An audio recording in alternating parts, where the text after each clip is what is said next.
Welcome, ladies and gentlemen, to another edition of Ringo TV Reactions. I'm your host, Ringo. We are back with another one. So, Teyana Taylor basically took it to social media to tell the world that she wants to get her back blown out in peace. Yeah, that's right. You know, in today's day, divorces are happening every single day. I really don't know why people even choose to want to get married in today's day. It's because most people are not really built for relationships. The only thing we could do in today's day is just sleep around with each other.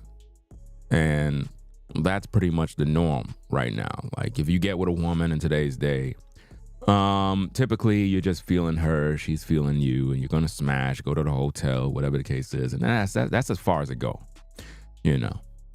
So you would think that this woman would get off social media and go about her life. I mean, think about all the money that she's getting from this former NBA baller. Like, she's getting all this money, and it's like, it's not enough, you know. So she is upset because people on social media talking about her and all this other mess. And it's like, but you put your business out there. It's like, if you are in the spotlight, we're gonna all know. But I told y'all in the last video that I did that she's a freak, and you know, she really left him because she wanted to get her back blown out. I told you. So now we got this particular tape here. If I want to get my back blown out in peace, you think I got time to talk about a divorce that's a year old? That's a year old, y'all. Let's be fucking for real. Let's be real.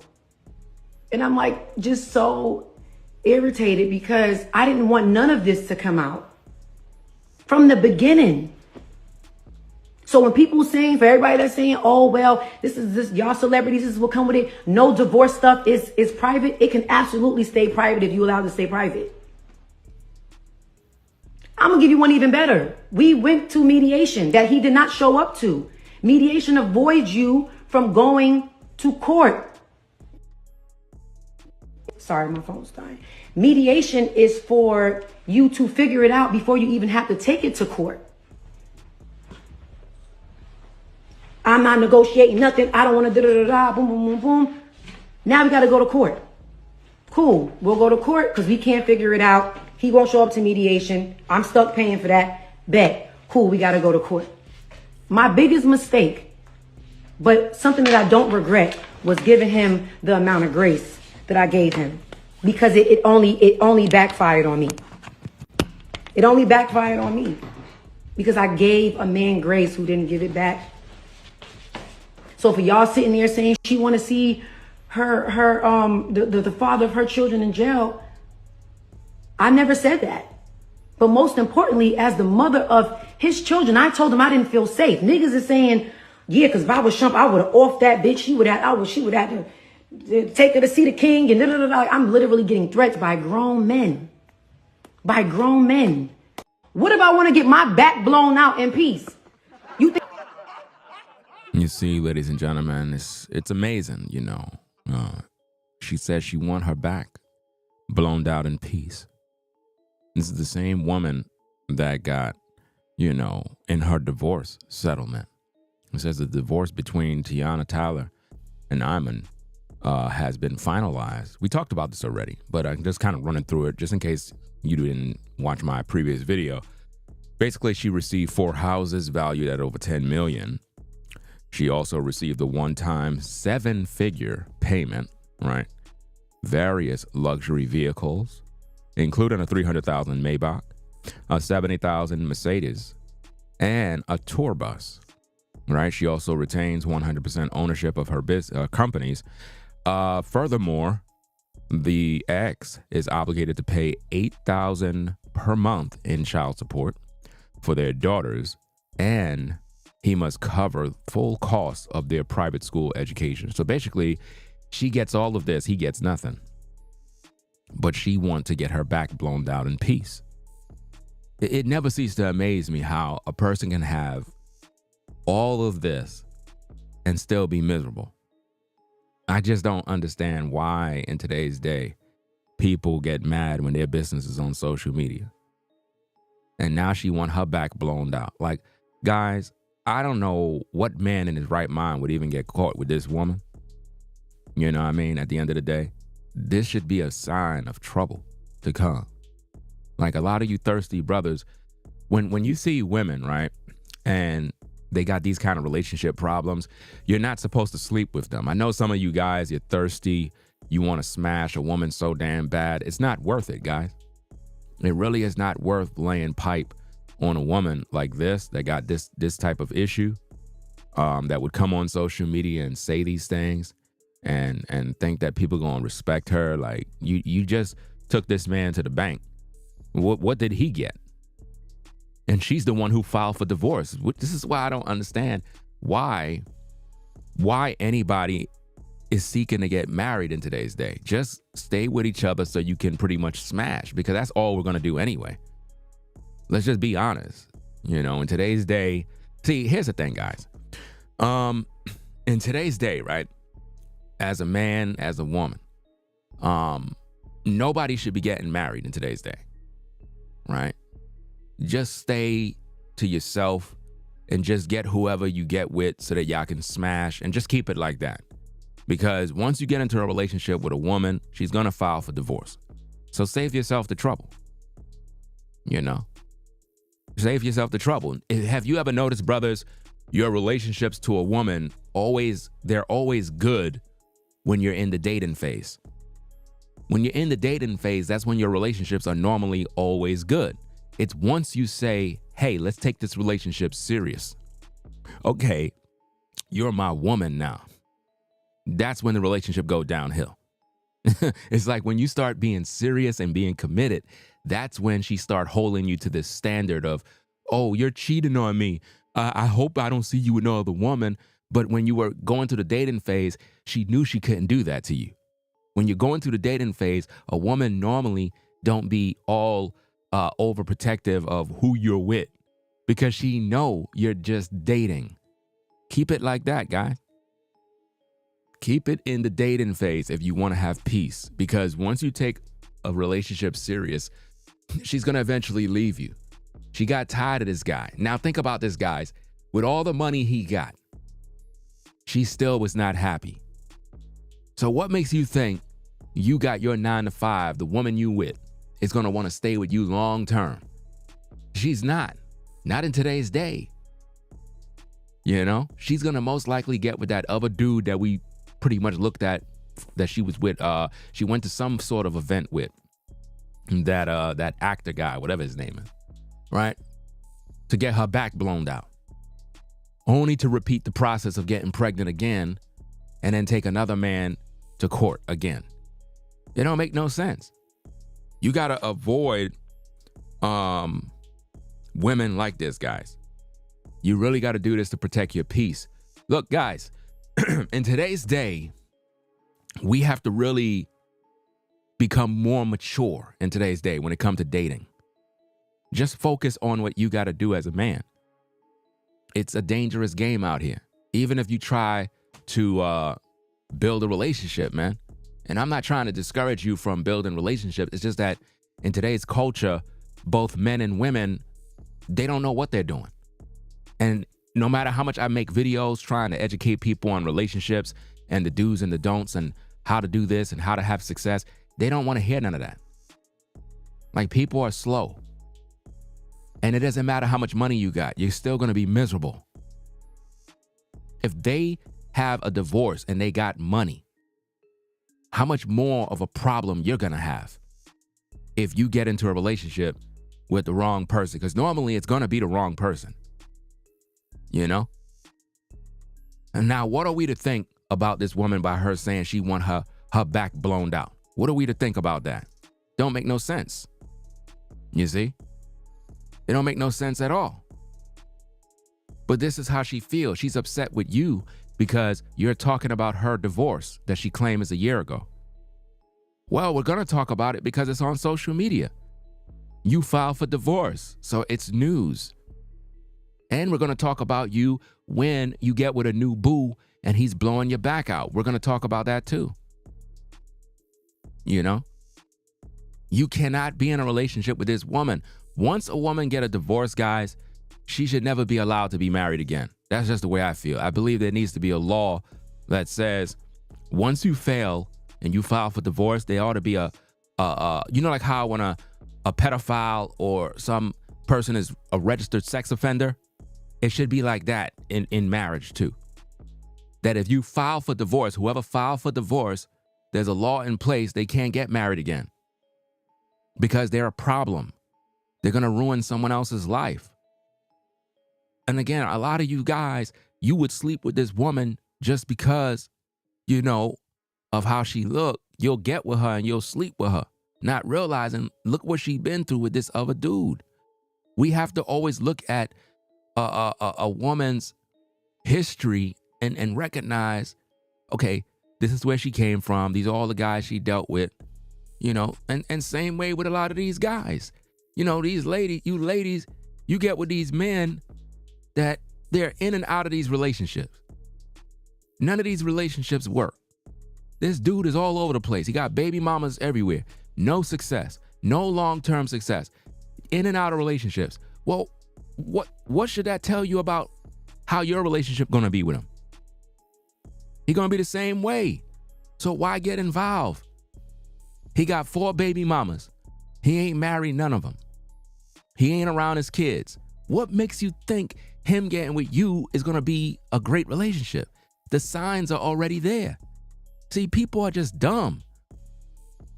You got to look at long-term success. You got to look at a guy that have long-term success, no drama, no issues. Well, that's going to tell you exactly what you're going to get. No drama, no issues. Like, what's the matter with you? But nah, you get into these relationships with these jokers because you look at what he got. Oh, he got a nice car. I need to get with him. He got a nice job. Stop getting into relationships with guys because of what kind of car they got. What kind of stupidness is this? Well, I'm going to get into a relationship with him because he makes 6 figures. Really? So that makes the relationship good. Right? Again, dating in today's day is dangerous. Because when you get with people, they don't know what they're doing. You don't want to mix mingle with people in relationships and it's not going nowhere. You're just wasting your time. Imagine spending 3 years with a person, dedicating your life, and then it fails. You break up. You just wasted 3 years, man. You just wasted 3 years of your life investing in a woman and it didn't go nowhere. Or you're a woman getting with some ninja and he ain't going nowhere. He don't want to work. You find yourself in the relationship working. You're doing all the work and he ain't doing nothing. You go into the job, he home playing PlayStation. This is why I keep telling you ladies, stop letting these men live in your house. Stop feeling sorry for them. And you brothers, stop making these women live in your house too. Again, if you're dating, you stay at your house, I stay at my house. I don't want you at my house. We're going to keep this thing in the dating phase because that's the only time you're going to have any sort of success. In today's day, 2025, if you move in with one another, the relationship goes downhill. You got to understand the advice. And I'm a family man.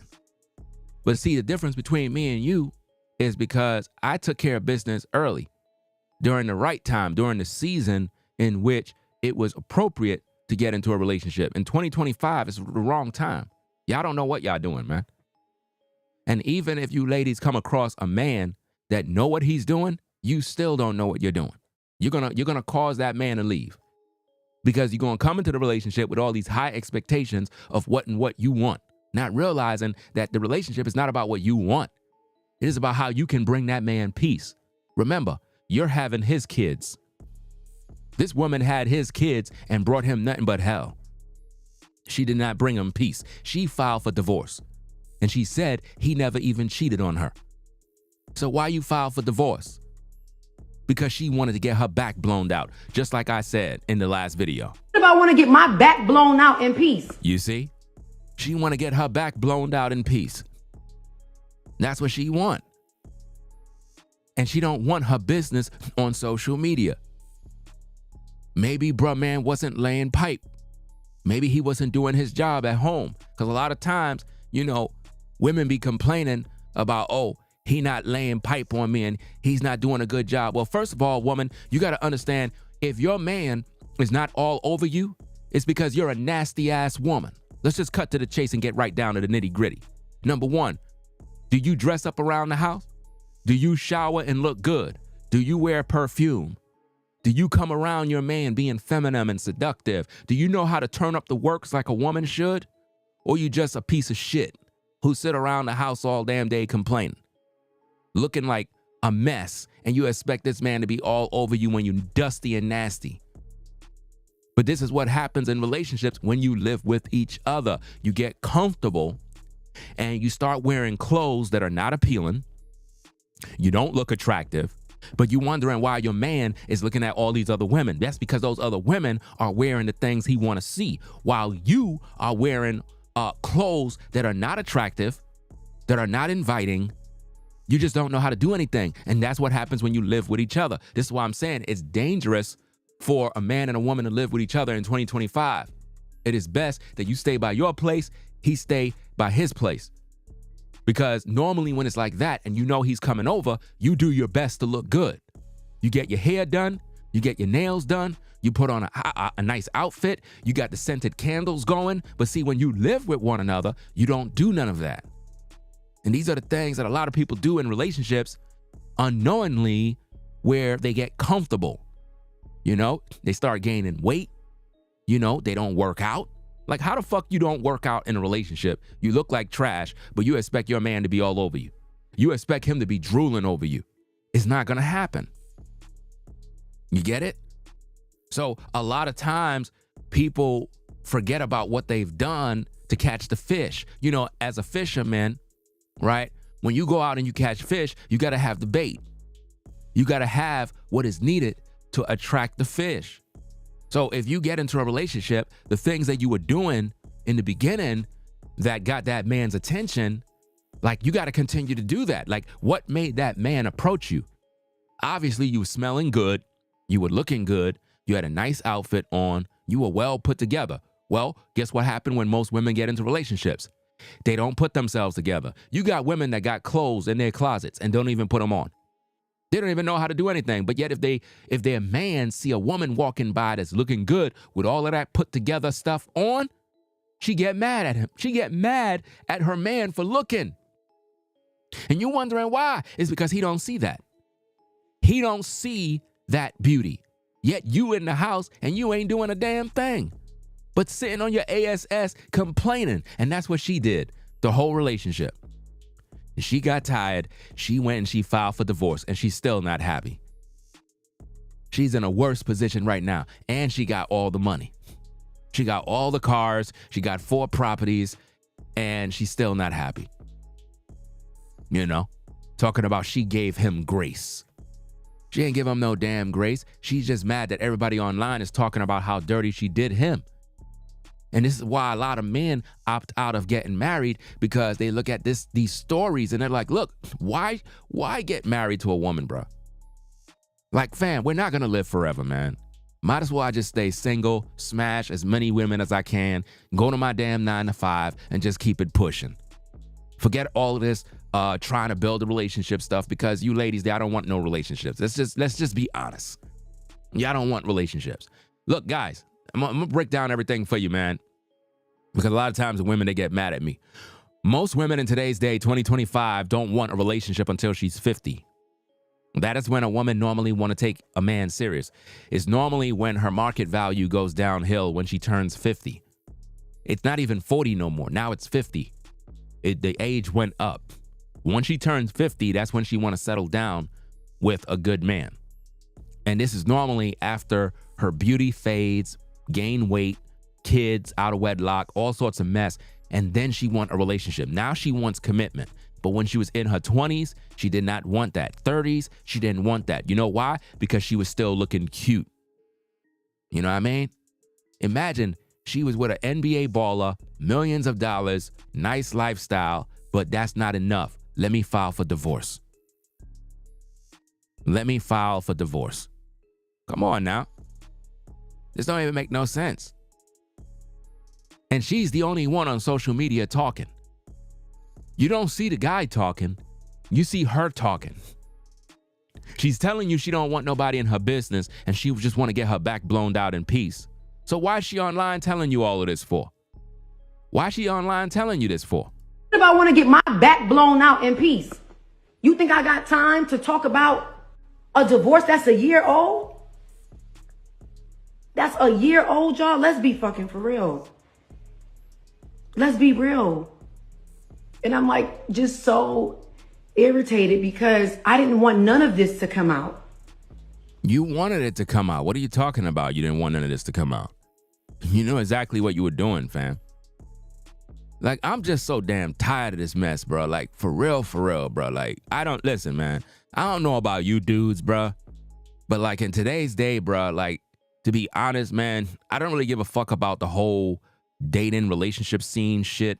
That stuff is just nonsense, bro. Like, every one of you guys are supposed to be on your purpose, trying to get yourself together so that you could travel, live life, and do what you need to do. Because I'm telling you, bro, if you try to get into any sort of relationship, this is how it's going to end. This is how it's going to end, guys. Why waste your time, man? Why put your all into a woman? And I'm pretty sure bruh man probably put his all into this woman thinking this was the woman of his dreams, and she ended up taking him to the bank. You think he's going to get married again? I don't think so, bro. And he should have never got married in the first place. You're a multi-millionaire and you getting married for what? Just deal with women accordingly, bro. Yeah, but Ringo, you believe in the Bible. What that have to do with anything? In today's day, marrying women in today's day right now is a bad idea, especially if you got money. You know, I'm just being honest with you. And if you're a decent quality woman, there's no reason for you to be salty, because if you is, then that means the things that I'm talking about apply to you too. Because if you're a decent quality woman and you don't got no man, it's normally because you don't want a man, which goes back to my point. You would rather be single because by you being single, you're basically doing things in secret where you think people don't know, but people know. People in your community know. People where you live know. You don't think your neighbors see who you dating? You don't think people at your job know who you dating? People know what you doing. Ain't nothing secret. You understand? It doesn't matter if you're a celebrity or not. We're going to know about your business because you can't hide it. It's out there. You know, again, in 2025, if you want to have success, you cannot take your relationship serious. You just got to be dating. That's it. We just kicking it. That's the only way for you to have any sort of peace. But if once you start taking the relationship serious, everything's going to go downhill. Because why? Both the men and the women aren't trained to be in relationships. We don't got no training. And this is not just about women not having training, guys, because a lot of times we like to bash the women by saying women were never taught to be wives, but yet you ninjas weren't taught to be husbands. So stop. This is not just about women not knowing how to be wives. See, when you come to the platform, I'm fair and balanced when it comes to both of the sexes. Both men and women are not trained on what it means to be in a relationship. It's supposed to be a team effort of each party doing what they got to do so we could get to the next level. But a lot of y'all don't understand because you're selfish and you're only concerned about your own personal peace, not realizing it is your job to do a part so that the entire family structure is able to thrive. It's no different than when you go to your 9 to 5. If you're not doing your job, the company falls apart. This is why each worker is responsible for a different task on the job. If one lacks, then we all suffer as a whole.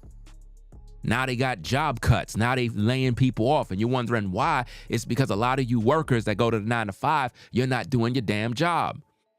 You got to do your job to the best of your abilities. Doesn't matter how you feel. You signed up. She did not want to do her job in a relationship. She thought her job was to look cute. There's a time to look cute, and there's a time to be a wife. She was not a wife. She was not even a mom.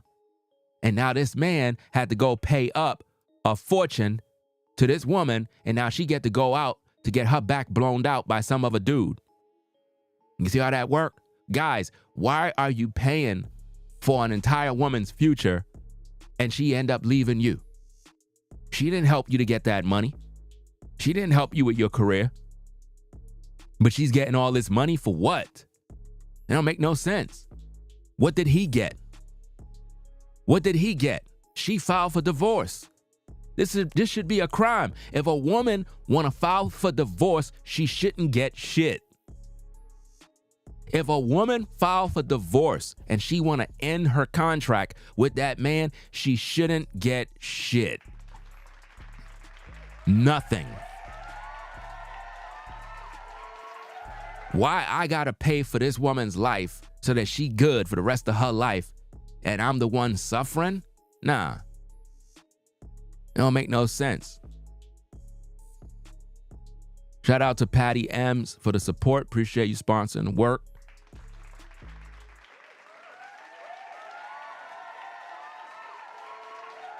Divorce is big business. The state makes money off of divorces, just like they make money off of child support. All of these things are all scams. This is why having a baby with a woman is a dangerous job in today's day. It's just all bad, man. It really is all bad. This is why in the future, prostitution is going to be legalized in all states, and pretty much that's going to be the new form of way of dating, where women just going to sell box and guys are just going to be just calling them up when they want to get some head or whatever, and just keep it pushing, because that's exactly where everything is going right now. It's literally that way right now. If you really think about it, today's average woman, if she really be honest with herself, she's prostituting herself right now in dating relationships. Why I say so? Because when she get with a man, she normally want to find out how much money he makes. Do you make this amount of money? Well, in order to date me, you got to make 6 figures. Well, why he got to make 6 figures? Because you want his money. So basically, you're selling yourself. You don't see us brothers saying, hey, in order for you to date me as a woman, you got to make a certain amount of money. Men don't care about how much money you make, but women care about how much money a man make. So in the dating world, women will judge you based on your finances. And if you're not taking them out on dinner dates, they'll want to cut off the relationship. So basically, they're selling themselves. Hold up, you ain't taking me on a date? No, I'm not. Well, then I don't know how you're going to get with me because I'm requiring that you take me on a date. Look, woman, you already know I want to fuck. So why am I taking you on a date for? I'm not doing all of that. I'm just telling you straight up. And this is why I keep telling you guys, in today's day, you got to be straightforward with women in terms of what you're looking for and what you want. If you want to fuck, you got to just tell her straight. Like, look, I'm feeling you. I want to fuck you. That's it. You know what I mean? I want to just kick it with you, man. We could be cool, have some drinks, hang out, and just keep it a bean with her straight up. Forget all of this dating stuff. Like I'm taking you on dinner dates and I'm doing this and I'm trying to gas you up. I don't got time for none of that. And this is where it's going to be going. Unfortunately, this is where it's going to be going, because what a lot of these men are doing is they're paying women on dates because they want to sleep with them. You ladies know exactly what this is. Let's stop being dumb. We adults. You know good and well that man taking you on a dinner date, he's doing all of that because he want to sleep with you. You know what he want to do. So you know by you going on that date, that man want to sleep with you. You know that. So when you dress up and you go out with him and you know you don't plan on sleeping with him, then that date shouldn't even be going. We should not be on no date. I should not be taking you out on dinner if you not trying to fuck. Do you understand me? It makes no sense. If you know as a woman, you don't have the same attraction for me that I got for you, it don't make no sense that I'm taking you anywhere. Because you know good and well you not trying to sleep with this brother. But you gonna make him waste his money? When you know what he want. Let's just stop being dumb. No man take women on dates because they just want to go on a damn date. None.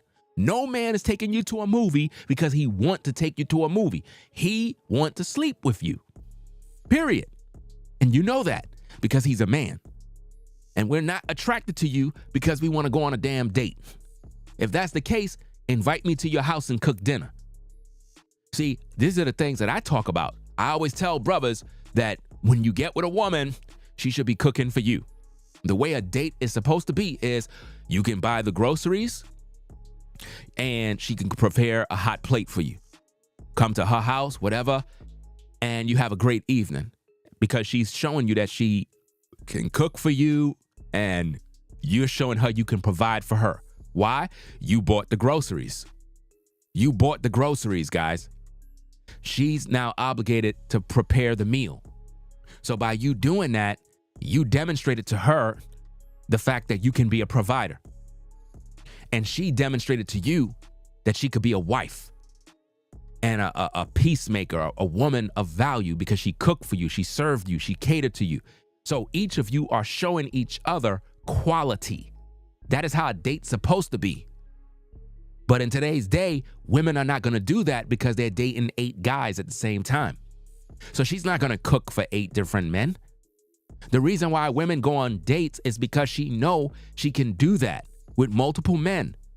And I can guarantee you, the man that she's sleeping with, he never take her out on dates. These are the things that a lot of you guys don't understand. When women are listen, guys, when women are on these dinner dates, right? They know who's going to sleep with them automatically.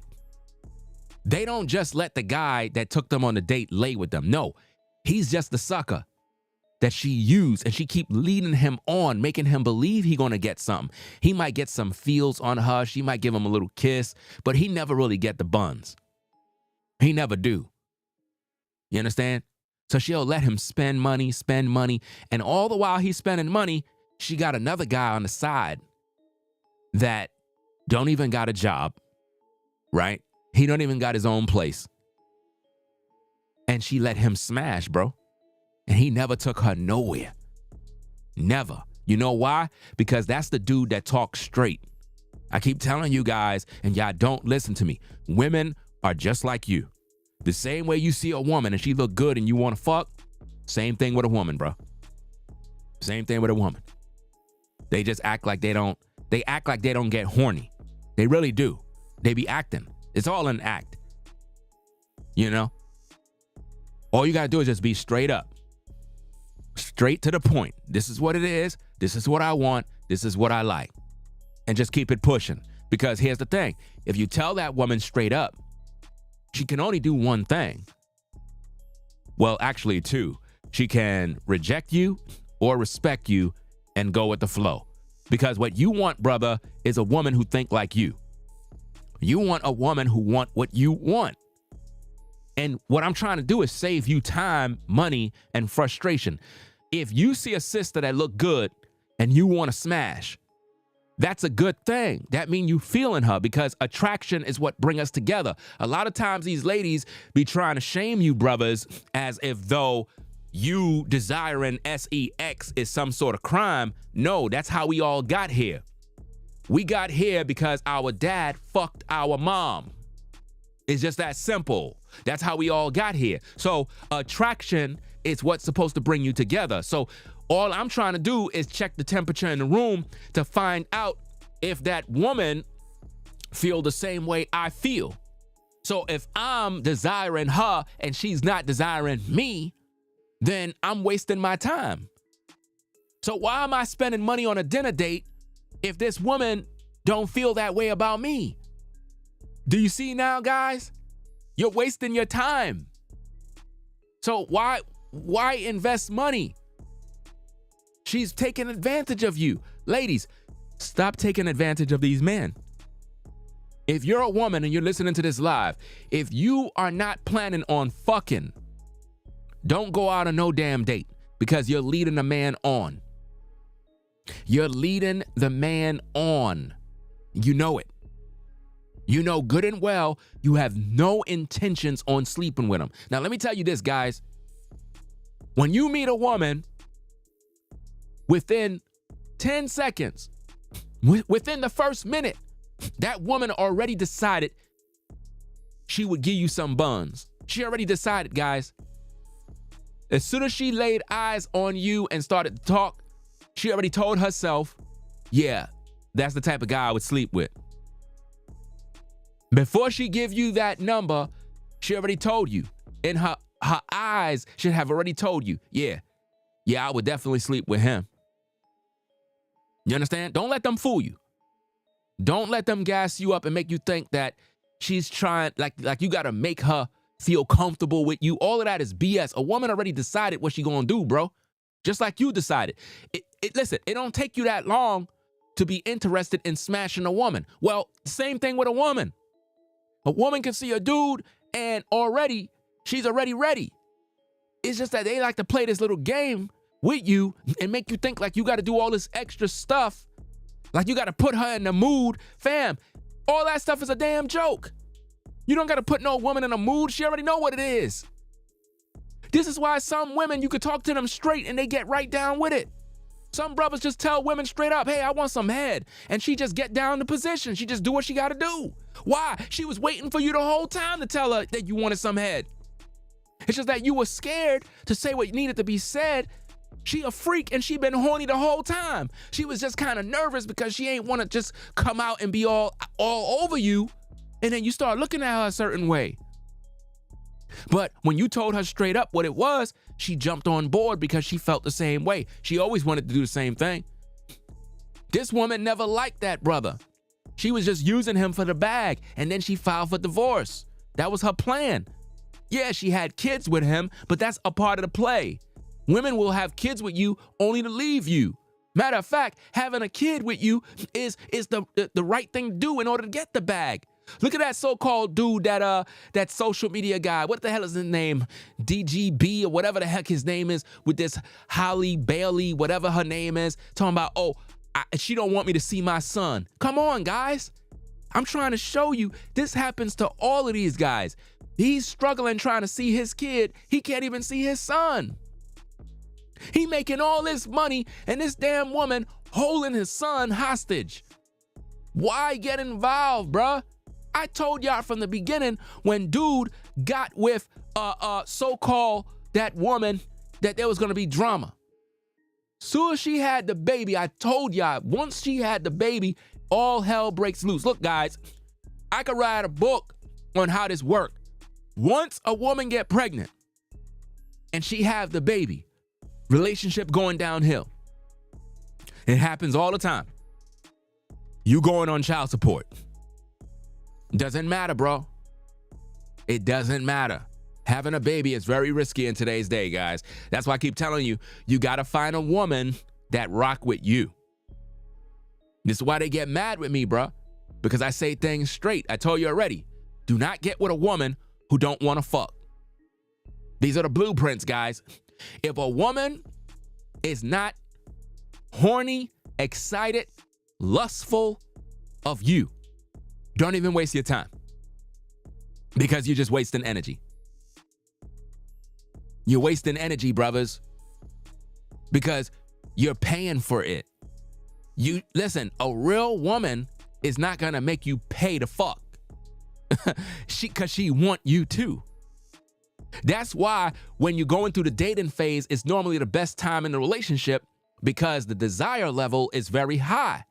That's why she just want to be around you so often. Why? Because y'all don't live with each other.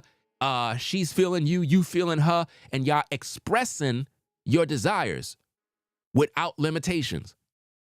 So when you try to be with a woman and you find yourself paying for trips, buying gifts, and you ain't smash, bro, you wasting your money. You wasting your money, bro. You wasting all of your money, man. Because if a woman really like you, bro, she ain't requiring you to take her on no dates, spend no money, no nothing. She'll invite you to the crib, bro, to chill and hang out. Because why? She been feeling you the whole time. She's not going to make things difficult for you, because she want you to. And those are the kind of women that you need to meet, brothers. Even you ladies, you need to meet a guy that can match that energy. You know what I mean? If you're the type of woman that like to express yourself, you like to have fun, you know what I mean? You're very outgoing, adventurous. You need to be with a guy that he exhibit those qualities, because if not, you're gonna be miserable. You know, and also you got to know how to communicate. A lot of women don't know how to communicate in relationships at all, man. Like, y'all be sitting there not talking, but you expect a man to be a mind reader. You expect men to be mind readers. You also have to understand responsibility in relationships. What are the requirements? What are the responsibilities? This is why relationships can't last, because people don't know how to coexist. When you're dating and you got no kids, things are different. But when you have kids, you know, things change. You got to really get things in order to really be successful. You know, they had kids. So I guess finding time, you got to find that time. You know, he's busy, she's probably busy. There's a lot of different things. There's a lot of things in the dynamic that got to be put in place. You got to have time for each other. You got to have time for the kids. You got to have time for recreation. You got to do all of these things. You got to manage all of these different hats. But one thing that a lot of people fail to do in relationships, especially with women, is they don't keep themselves up. They just don't. They let themselves go. They don't work out. They don't train. They don't know how to dress up. They don't know how to look good. They don't put on no perfume, no lotions, nothing. They look like trash around the house. Listen, you go into 90% of relationships in today's day. You walk in the house, look at the woman. I guarantee you, she look like trash. She's just walking around the house looking like a dumpster. And she's wondering why the man ain't all over her every night. She's wondering why. Like, why this ninja ain't all over me every night? Because you don't look like a woman. You look like a man.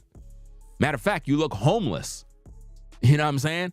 Because, again, if we go back to when y'all first met, she would never get caught looking like that. Some of you ladies, when you first met that dude, you would never get caught looking like a bum. You made sure you were looking good every day. Matter of fact, some of y'all would put clothes on just to throw out the damn trash. Am I lying? You would dress up just to throw the trash out, because you would not come outside looking like a bum, because it does something. It says a lot about you. So when you get into a relationship as a woman, you got to maintain a sense of cleanliness, sex appeal, quality. You got to look good. Make sure your body is tight. It is what it is. Now, some of you may have put on some weight. At the same time, you still got to get yourself right. You just can't be sitting around not doing nothing now, because all of that plays a role in the relationship. You know, ain't no telling what kind of arguments these two had around the house. You need to learn from that. So when you see these kind of divorce situations happen, a lot of times we talk about it on social media, but are you learning anything from it? Are you learning? What I see is a situation where people just file for divorce for nothing. Now think about it. This guy could have dealt with 20 women, but he wasn't cheating. So why she divorced him? Why did she divorce him? If she divorced him, guys, then you don't stand a chance when it comes to dealing with a woman in a marriage in today's day. If women are divorcing millionaires, think about this, guys. If women are divorcing millionaires, what makes you think you will last in a relationship in today's day? You're not going to last, bro. You're not going to last. And she's going to get with another guy and get pregnant. I give her 2 years. I give her 2 years, guys. Make sure you clip this section of the video, timestamp and everything. I give her 2 years, bro. She's pregnant again. It always happens, bro. It always happens. They get with a new man, another sucker, and she take him to the bank too. And what's so crazy about these industry cats is they see what she got from this divorce, and they would still try to sleep with her because of their lust. I understand a lot of you guys, when you get with women, you want to smash. I get that. You're a man. At the same time, we need to learn from these issues. When we see women like this, we ought to avoid them at all costs. Doesn't matter how she look. Doesn't matter how she look. A lot of you guys would find her attractive. At the end of the day, their attraction don't mean nothing, bro. Beauty is vain. And we don't want no more trouble. We don't want you guys to get caught up. We got to get back to our purpose as men. I think that's one of the reasons why a lot of you brothers are on child support right now, and your old lady putting you through hell, and she don't want you to see your kids and all sorts of other mess. We see this every day. Child support drama, baby mama, baby daddy drama, divorces every single day. What does that do when it comes to relationships? Do it really motivate and encourage people? Of course not. People don't even want to get into a relationship. You know what I'm saying? Shout out to Forever Studios for gifting 5 people with memberships. Appreciate that. Shout out to Forever Studios.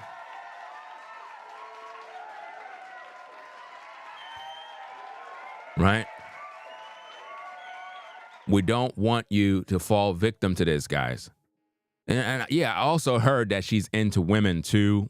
Somebody in the live chat from the last video I did, they talked about that. Maybe it's a situation where he wasn't consuming her box enough to keep her excited. I don't know. It is what it is. Maybe she left him for a woman. I don't know. The point is, she took him to the bank. And we don't want you guys to, focus on none of that nonsense, man. Let me see. A troll just came in. Is this a red pill channel? Why would you say that? What is a red pill channel? I want to know what that is. Well, why would you come in here asking, is this a red pill channel? Do you see, guys, how when people come to the live show, they just automatically assume and throw you in a category? Now, obviously, whoever that is must be butthurt about something. Is this a red pill channel? Let me just get you up on out of here, man. Nah, you gotta go, fam. You gotta go right away. Bye. You gotta go. I'm sorry. You gotta go. I don't like that. I don't like that disrespect right there. I mean, you don't even know me and you just come in here. Is this a red pill channel? No, you don't belong here. That's disrespectful. You know what I mean? This is a family channel, a channel where a man focus on family and getting people prepared. And you come in here with that damn evil spirit talking about, is this a red pill channel? Over here, we don't hate women. Over here, we try to get these brothers right. We try to get these sisters right. And we use stories to give people an understanding on what needs to do in relationships. So don't come over here trying to compare me with these other ninjas on YouTube. You know what I mean? You better come with the right spirit or you're going to get packed up. We don't got no time to play.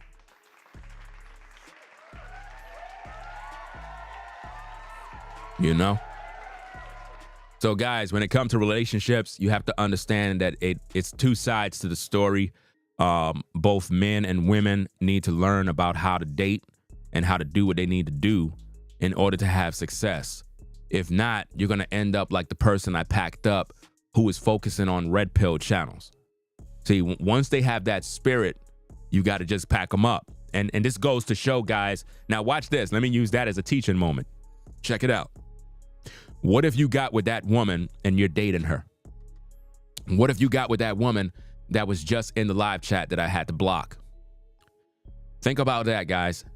She would literally divorce you right away. You know why? Because in her mind, if you exhibit anything that she feel is red pill, she's out of the relationship. Do you see how that works, guys? If you exhibit anything that would make her feel that you are of that red pill community, she's going to pretty much look at you a certain way and prejudge you, just like how she prejudged me. She don't even know me from nowhere, but she already judged me. Because why? She just walked into the live stream, she didn't listen to the context of the topic, and she immediately threw me under the bus. And we've been streaming now for 49 minutes. So if you were to get with a woman like that, she would abandon the relationship. She would abandon the relationship. Look at how she quickly judged me, guys, and don't even know me. I'm trying to give you the blueprint so you can understand how they think, bro. How they think. Come on now. It don't even make no sense. Look at another one. Hughes just says, you go to the gym a lot. That's red pill. I'm gone. LOL. What? Guys, are you seeing this madness? Does this make any sense? Are these people crazy? Are y'all seeing this, guys? And I'm telling you, every last one of them is not even married. Do you guys know that anytime I do videos like this, women unsubscribe from the channel? And they wondering why they're single. Ladies, you want to know why nobody want you and why guys will never date you and take you serious? It's because you can't exist with a man. Imagine I'm doing a live stream and you're salty, you're angry because I'm speaking the truth. Are you seeing this, guys? Are you understanding this? And this is why these brothers don't take y'all serious, man, because this is why I don't take y'all serious. Because to be honest, I don't really care. I'm not your man. You know what I mean? If you want to learn how to be in a relationship, you have to learn from people that actually have success in relationships. And this is something y'all just don't want to do. It's like y'all getting y'all feelings every single time. Y'all be very disrespectful and rude. And you're wondering why you don't got a man. Because you don't know how to respect nobody. And no man is going to tolerate disrespect. Just like I had to pack the person up because the same way they came in with disrespect, I had to get rid of them because I don't want that around me. I don't want no woman around me that's going to disrespect me. And that's how you got to be as a man at the gate. Don't tolerate no disrespect from no woman. Once she show disrespect, that's it. You got to let her go. That's why I always told you guys, if a woman don't respect you, she don't love you. So if a lady come to the platform and she automatically assume, is this a red pill channel? That means she frequented many red pill channels and she don't like them. So she already came in here with a preconceived notion that I'm just like all these other guys. That's bad. That's disrespectful. She did not get to know me. She did not try to figure out, okay, let me look at the video. Let me try to find out what's happening. No, she didn't do that. She thought this was me bashing women. You understand? And this is what they normally do. Anytime you're a black man, primarily, when you talk about relationships, the first thing they think about is, oh, you're bashing women. You're bashing women. That's what they do. Why? Because they watch Shira 7. They watch people like her. They watch all these other male bashing channels, and they don't got no problem with them. You know, they go over there to hear all the garbage, and then they come over here to complain. I don't got time for that, guys. Focus on your purpose, get your money, and keep it pushing. But when it comes to getting married in today's day, it's a bad idea. Women don't want to be married in today's day. They just want to fuck. That's it. That's why I keep telling you guys, y'all got to keep it simple. Stop trying to get into relationships and just deal with women accordingly. Don't even focus on relationships. We're just dating. We're just kicking it. That's it. You know, let her decide what she want to do. Stop trying to keep a woman on your team. Stop trying to make a woman be your woman. Let her decide. Let her decide what she want to do. Stop calling her every day. Stop texting her every minute. Let her miss you. Be busy about your business. Let her come look for you. Because if you keep looking for her, she's going to get tired of you. If you keep calling her, she's going to get tired of you. If you keep texting her, she's going to get tired of you. Everything is backwards, guys. Everything you've been taught is wrong. When it comes to women, they're wired backwards. You cannot be in a woman's face every day. You can't. She's going to get tired of you. You can't tell a woman you love her every day. She's going to get tired of you. You know what women like? When you don't even fucking talk to them. When you ignore them. And I'm not talking about ignoring them on purpose, being an a-hole. I'm talking about you just being busy as a man. In other words, I got shit to do. I got money to make. I got things to do. So if I'm a busy man, that's going to attract the woman even more. If you're a working man, that's going to attract a woman even more. Women like when they see a man sweat outside working. Women like that. I don't care what nobody say.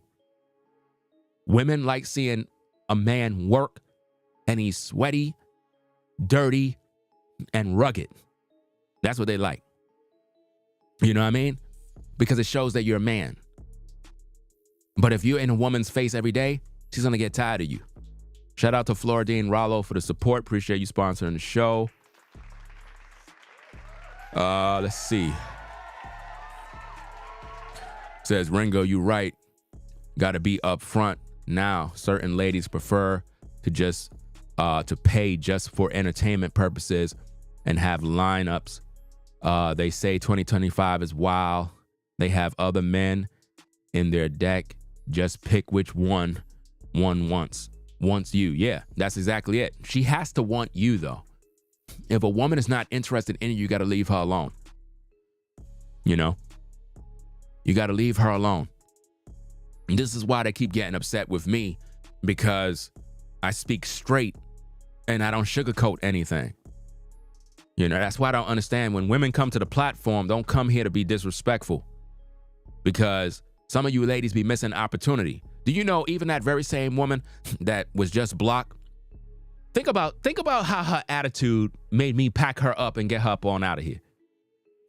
Think about that, guys. Now imagine that woman.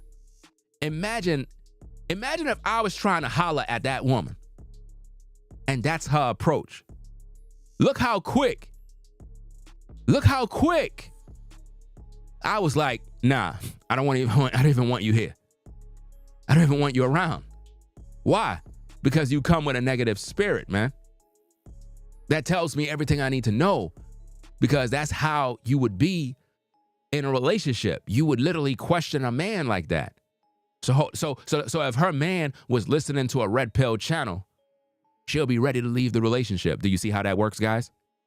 Yeah, I remember when Kevin Samuels was here and women would get upset with him and they would say, oh yeah, my man listened to Kevin Samuels and she left him because he listened to Kevin Samuels. Well, that's how they are, bro. They literally would get upset because of who their man listened to. So if you were dating her and she found out that you watch one of these channels, she would get salty with you and want to break up. Why would you be with a woman that would break up with you that fast, bro? It doesn't matter how good a woman look, brothers. Stop focusing on how good a woman look and focus on her character. Do she respect you? You know? It don't make no sense, bro. Do she respect you? A lot of women don't respect men. They just don't. They don't respect their sacrifices. They don't respect the time. This NBA baller put his time, effort, and money in trying to provide her with a life. And instead, she divorced herself from that life. What does that say? She wanted to separate from him so she could go out there and live her worst life. He provided security for her. He provided a lifestyle. She had no need of anything. She didn't want that. She wanted independence. She wanted independence. She wanted a new man. That's what she wanted, guys. Let me see if I could pull it up. Hold on. Let me see if I could pull it up. Where is it? Let me go to her page. See what I can find. All right, let me go find her new boo. Right? Let me see. This is who she want, bro. Let me get the picture. Cause we did this in the last stream. Right? We did this in the last stream. And this is what they do, guys. They'll leave you, take your money, and then go get with a new man. Why invest your time, bro? Why do that? That's who she want, guys. You see that? That's who she want. And normally when women are introducing the new man they with, they put them on their IG, subliminally suggesting that, oh, I went to this particular event with this guy, and we already know that's who she's fucking right now. Trust and believe, bruh man already done piped her down already. Allegedly. You see what I mean? Because this is what they normally do. You see? They divorce you only to get with the new man. So why get involved, bruh? There's always a new sucker that come along, bruh. And the reason why the guys will get with her is because she still have her looks. Her body is still okay. So men still want to screw. If she was overweight, nobody would look her way. Nobody would look her way. And ain't no telling, she probably was getting it in with bruh man while she was with bro. While she was married, she may have allegedly been dealing with him on the low key. Allegedly. You never know, fam. You know? Because why would she post that on her IG? And all of the women that are in her comments they're cheering her on. They're cheering her on. Why? Because this is what they do. Guys, before a woman leave you, right? She already have another relationship lined up already. Did you get that? Write that down, bro. Before a woman leave you, she already had a new man lined up already. She's not going to break up with you if she don't already have another boo. You got to understand this, brothers. They normally have another guy on the shelf ready to put him in place. Which mean when they were with you, they were already cheating on you. This is how they be, bro. This is why a lot of times women get upset with me and they'll begin to accuse me of bashing women. I don't bash women. I speak truth. If you watch the live, we talked about issues regarding men. We talked about issues regarding women. But remember, guys, women never hear anything in regards to men. They only hear you talking about women. Why? Because they don't want to hear you talk about women. Why? Because they don't want to be accountable for anything. Women don't want to be accountable for anything when it comes to relationships. You're the problem. So they'll blame you for everything.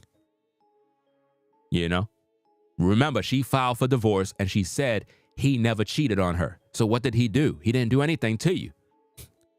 Oh, irreconcilable differences. No, she wanted to get with another man. That's what it was. She felt trapped in her marriage. She wanted to experience a new man. She got tired, man. This is why, guys, when you take a woman in that's a freak and she been in them streets, you can't make her a housewife. Bad move, brother. Bad move. If you get with a woman that's all over the block, best thing you to do is just keep her on your team and just kick it. That's it. Because she's going to be out there messing with some other dude. So why take the risk of making her your woman? Like, it don't even make no sense. Just get some top, keep her on the team, let her come to the crib, throw that thing back a little bit, and then you send her on her way, bro. That's it. But Ringo, you supposed to be a man of God. Yeah, I'm a man of God. That's exactly right. But I'm not stupid. You don't think God know that everything down here is messed up? But guess what? We still reproducing, right?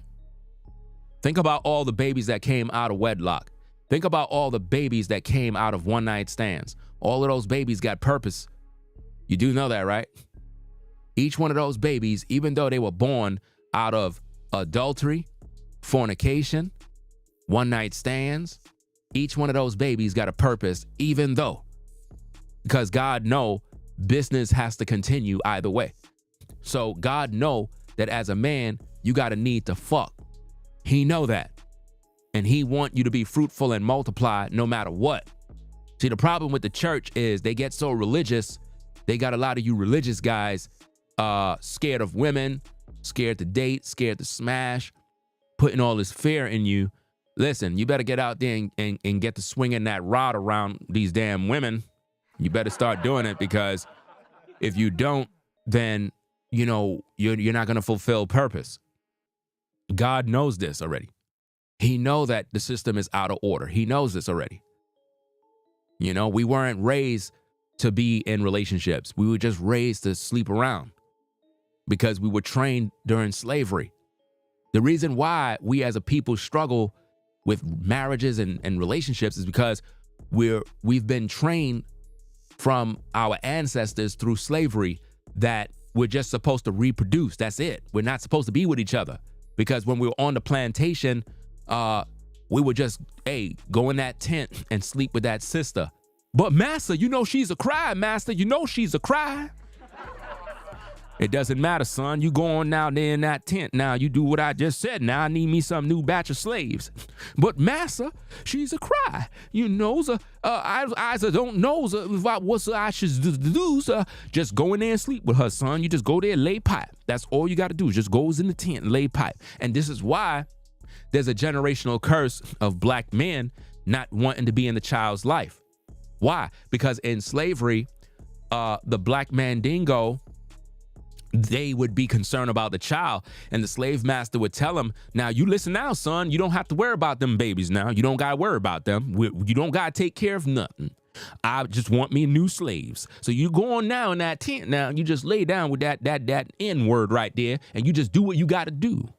Okay, so master, I'm gonna do this, but she's a cry, so I'm just gonna hold her mouth. I just don't like that noise, master, sir. You know, that's just how it is, guys. That's why we got so many problems, and we don't want to overcome them. Y'all get mad at me for speaking the truth, but the reason why a lot of these black men don't want to be there for their kids is because that's the Mandingo spirit. That's the Mandingo spirit of the so-called black man not wanting to be with his kids. But hey, there's a flip side to that coin, brothers, so don't get mad just yet. The reason why the black woman take away your babies is because it goes back to slavery. During slavery, when the baby was born, the black woman would take the baby and hand it to massa. Do you see how that works?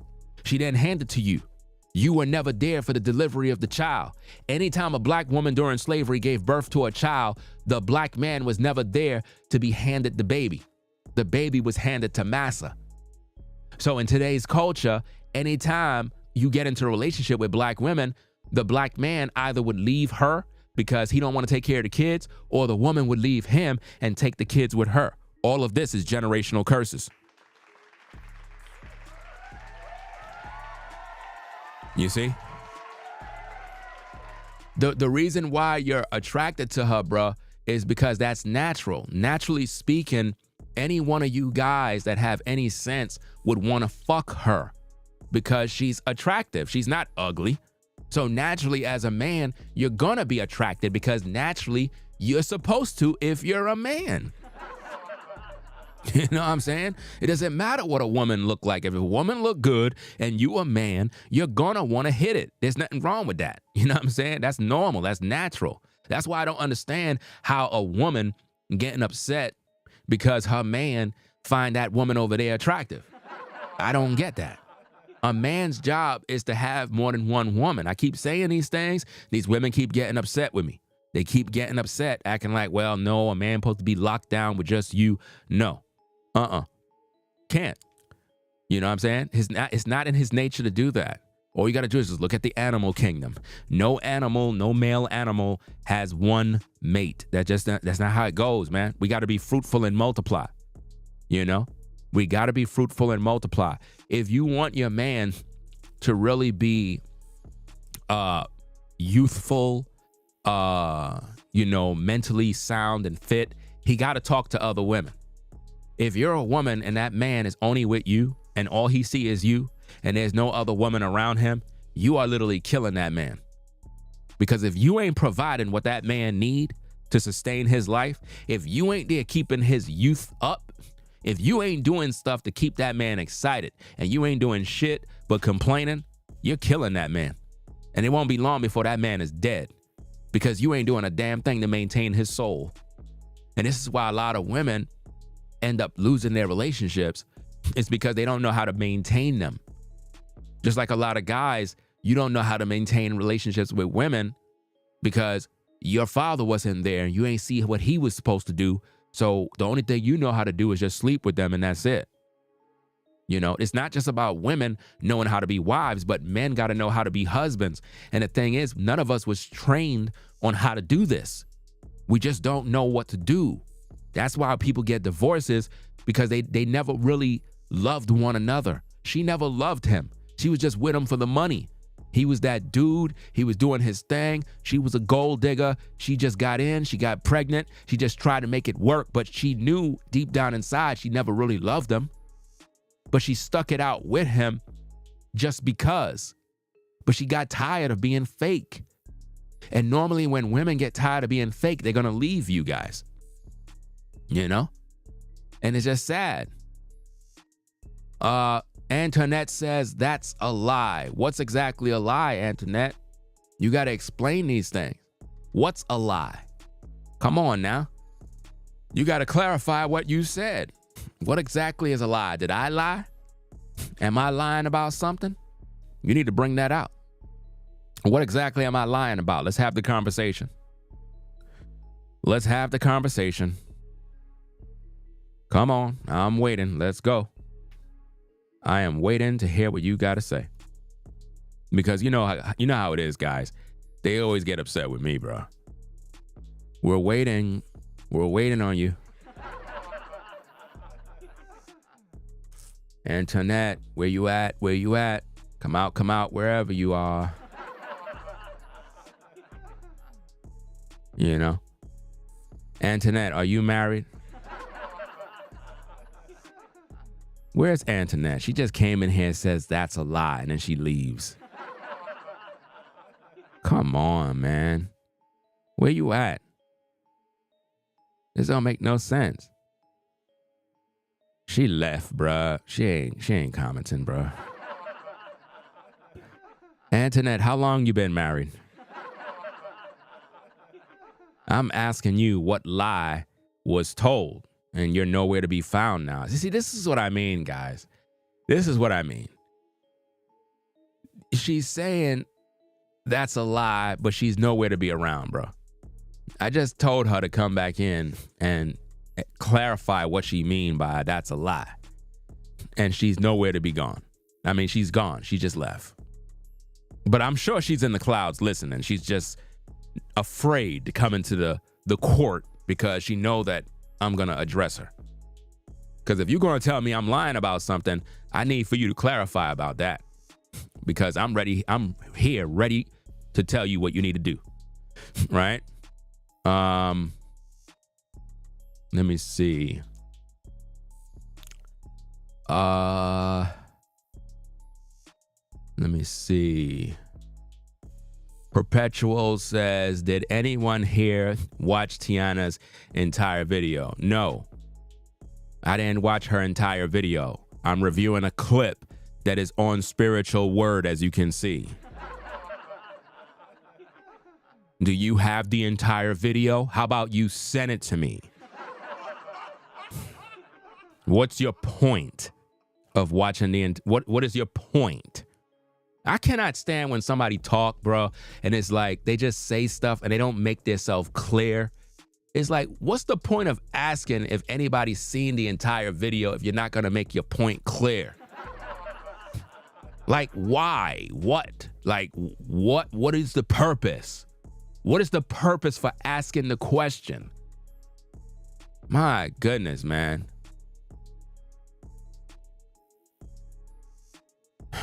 Boy, this is not making any sense, bro. It's not making no sense, bro. And you know, I tell these people all the time, if you got this video, send the video to me. But they don't even send the video to me, bro. They expect me to be everywhere at one time. Like I'm God. Like I'm omnipresent. Like, this is what they be doing, bro.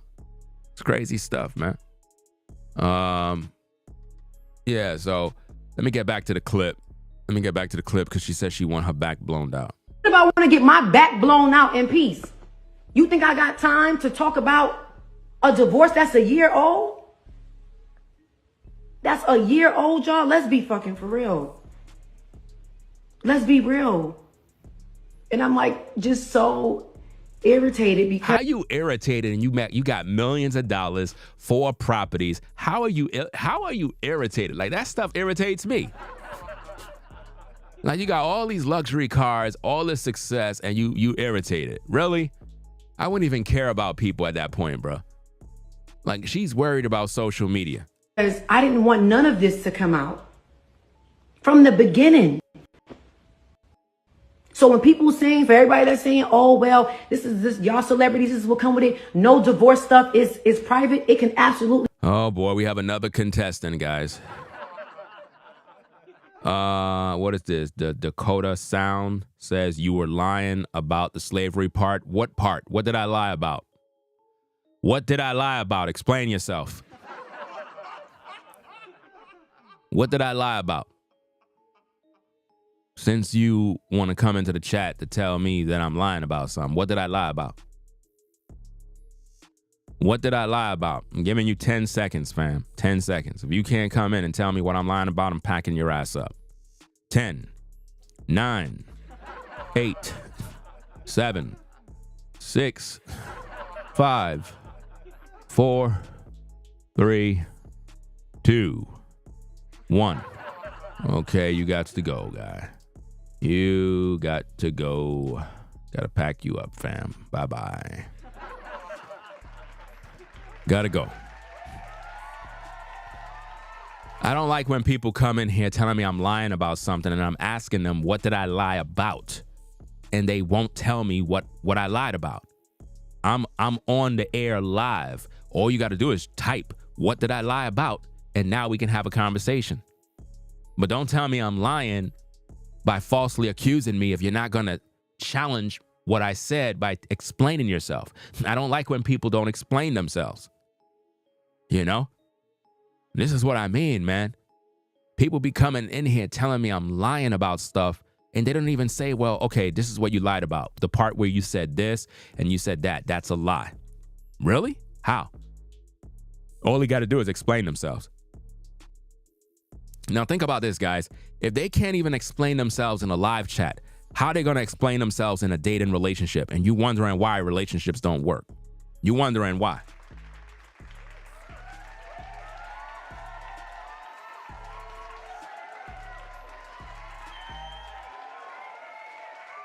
You wondering why relationships don't work? Because people can't communicate, bro.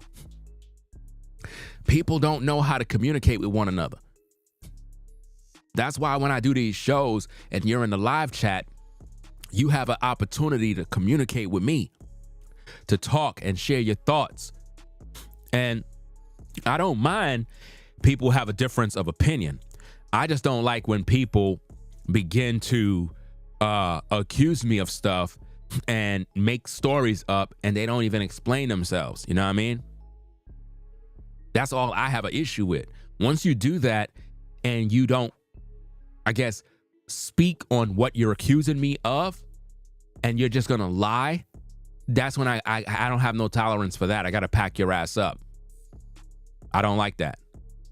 You know, I'm all for people expressing their thoughts and their opinions. I don't want an echo chamber. What I don't like is disrespect. Don't tell me I'm a liar if you're not going to challenge that and clarify what you're talking about so that we can clear that right now. Because there's no lies detected in anything that I shared in regards to slavery. Because of slavery is the reason why we have all the problems we have today. Because of slavery is the reason why the black family is not together, because we were separated during slavery. So because of that separation during slavery, it's in the bloodline. And that's why we're just separated today. We're the only group of people on this planet that is separated. We're the only group on this planet that the women would literally come on social media saying, I don't need a man. I can do bad by myself. When did you hear white women saying that? When do you hear Asian women saying that? When have you heard Jewish women saying that? When have you heard Russian women saying that? They never said that.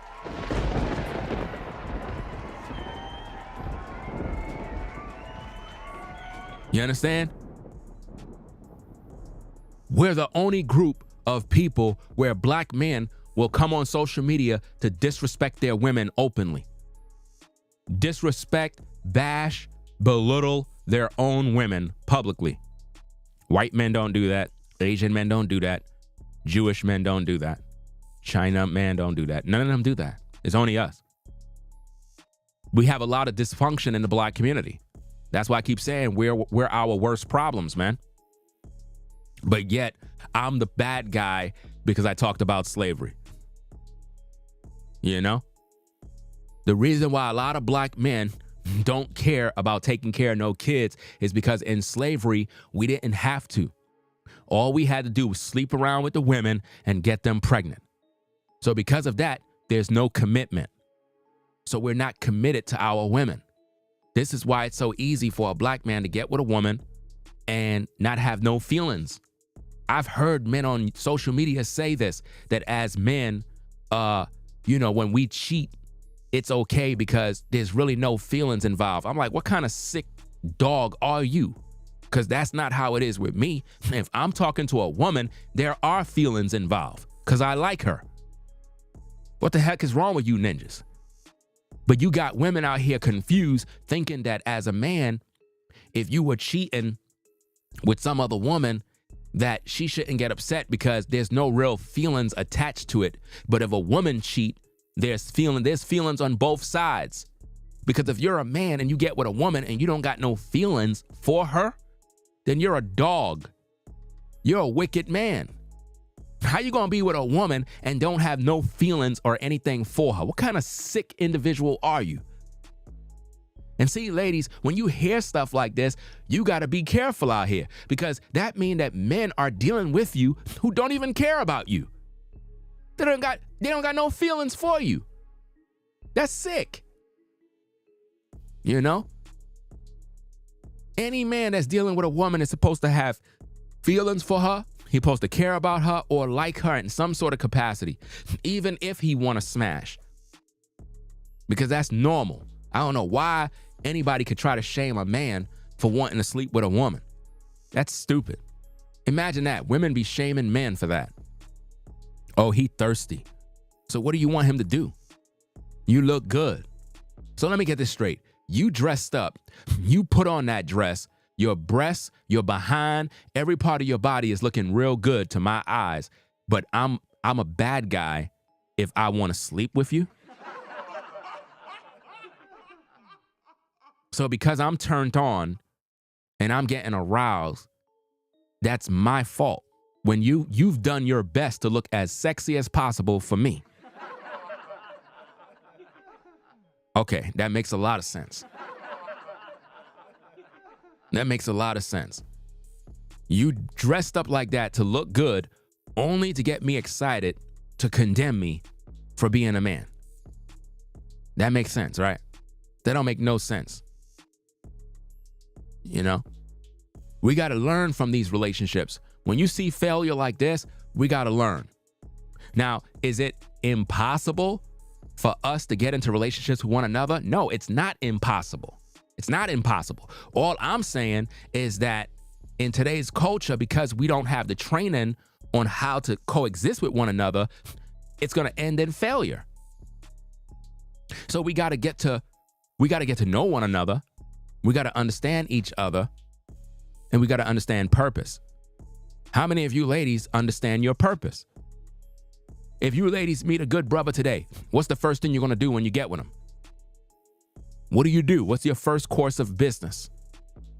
If you met up with a guy that you really, really like and you're getting to know him, what is your first course of business? What do? What's the first thing you're supposed to do as a woman? Guys, what do you do when you get with a woman that you really like? You're feeling her. What do you do? Do you know what to do? What's your role? What do we do? Go to a restaurant to eat dinner? So what exactly are we trying to do? See, for most of you guys, you trying to smash. That's what's on your mind. Now, what's on a woman's mind when she first meet a man? What's on her mind? To get his money or to smash? What's on your mind? See, I don't like all this fake stuff that everybody doing, bro. Like, it pisses me off. Get to the nitty gritty. You know? Stop playing games. Stop wasting everybody's time. We need to stop wasting people's times when it comes to dating. If you know you don't want nothing, don't waste my time. If you know you're not trying to go to the next level, don't waste my time. That's how you brothers got to be. Don't get with a woman that's going to waste your time.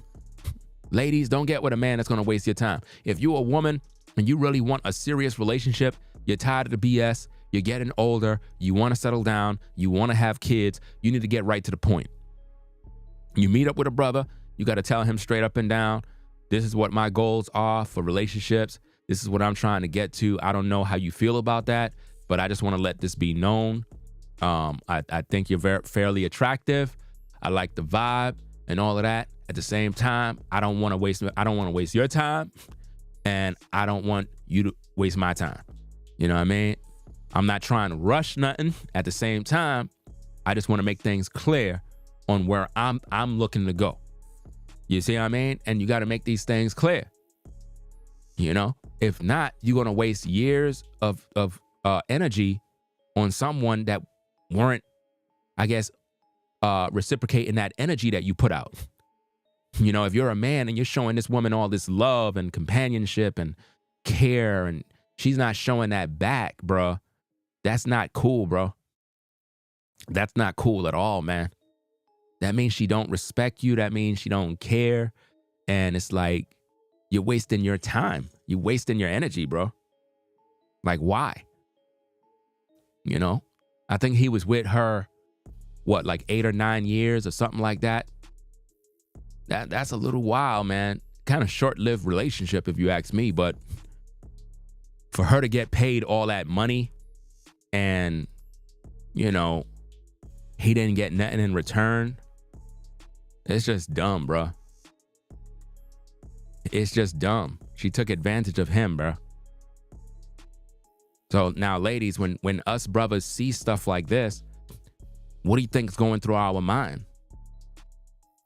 What's going through our mind is, are you going to do the same thing? You know? And of course, not all of us brothers are multi-millionaires, obviously. At the same time, you can still take us to the bank in a relationship. So in the back of men's minds, there's a fear of, if I get with this woman and I get her pregnant, you know, it's like, is she going to take the baby away? Is she going to take my kids away where I can't see my kids? Is she going to put me on child support because she's mad? Because you have men that have been taking care of their kids and they still got put on child support. You got guys like that they've been taking care of their kids and the baby mama still put them on child support to make him suffer. Look how much money this man lost. This man lost everything, man. And I don't know exactly. Let me go check his net worth. Let me go check. Just to kind of get an understanding of where he at financially, you know. Let me do this real quick. Okay, so it says well, he accumulated a 16 million net worth after his NBA career. This is crazy, man. Let me see, man, because this is not right, bro. This is not right, man. Let me go find some more info. Let me see what we can find.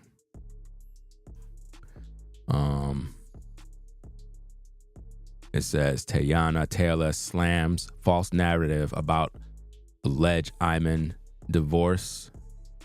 Let me see.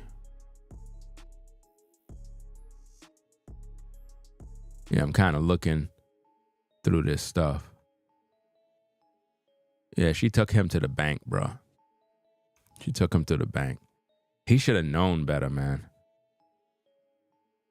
He should have known better.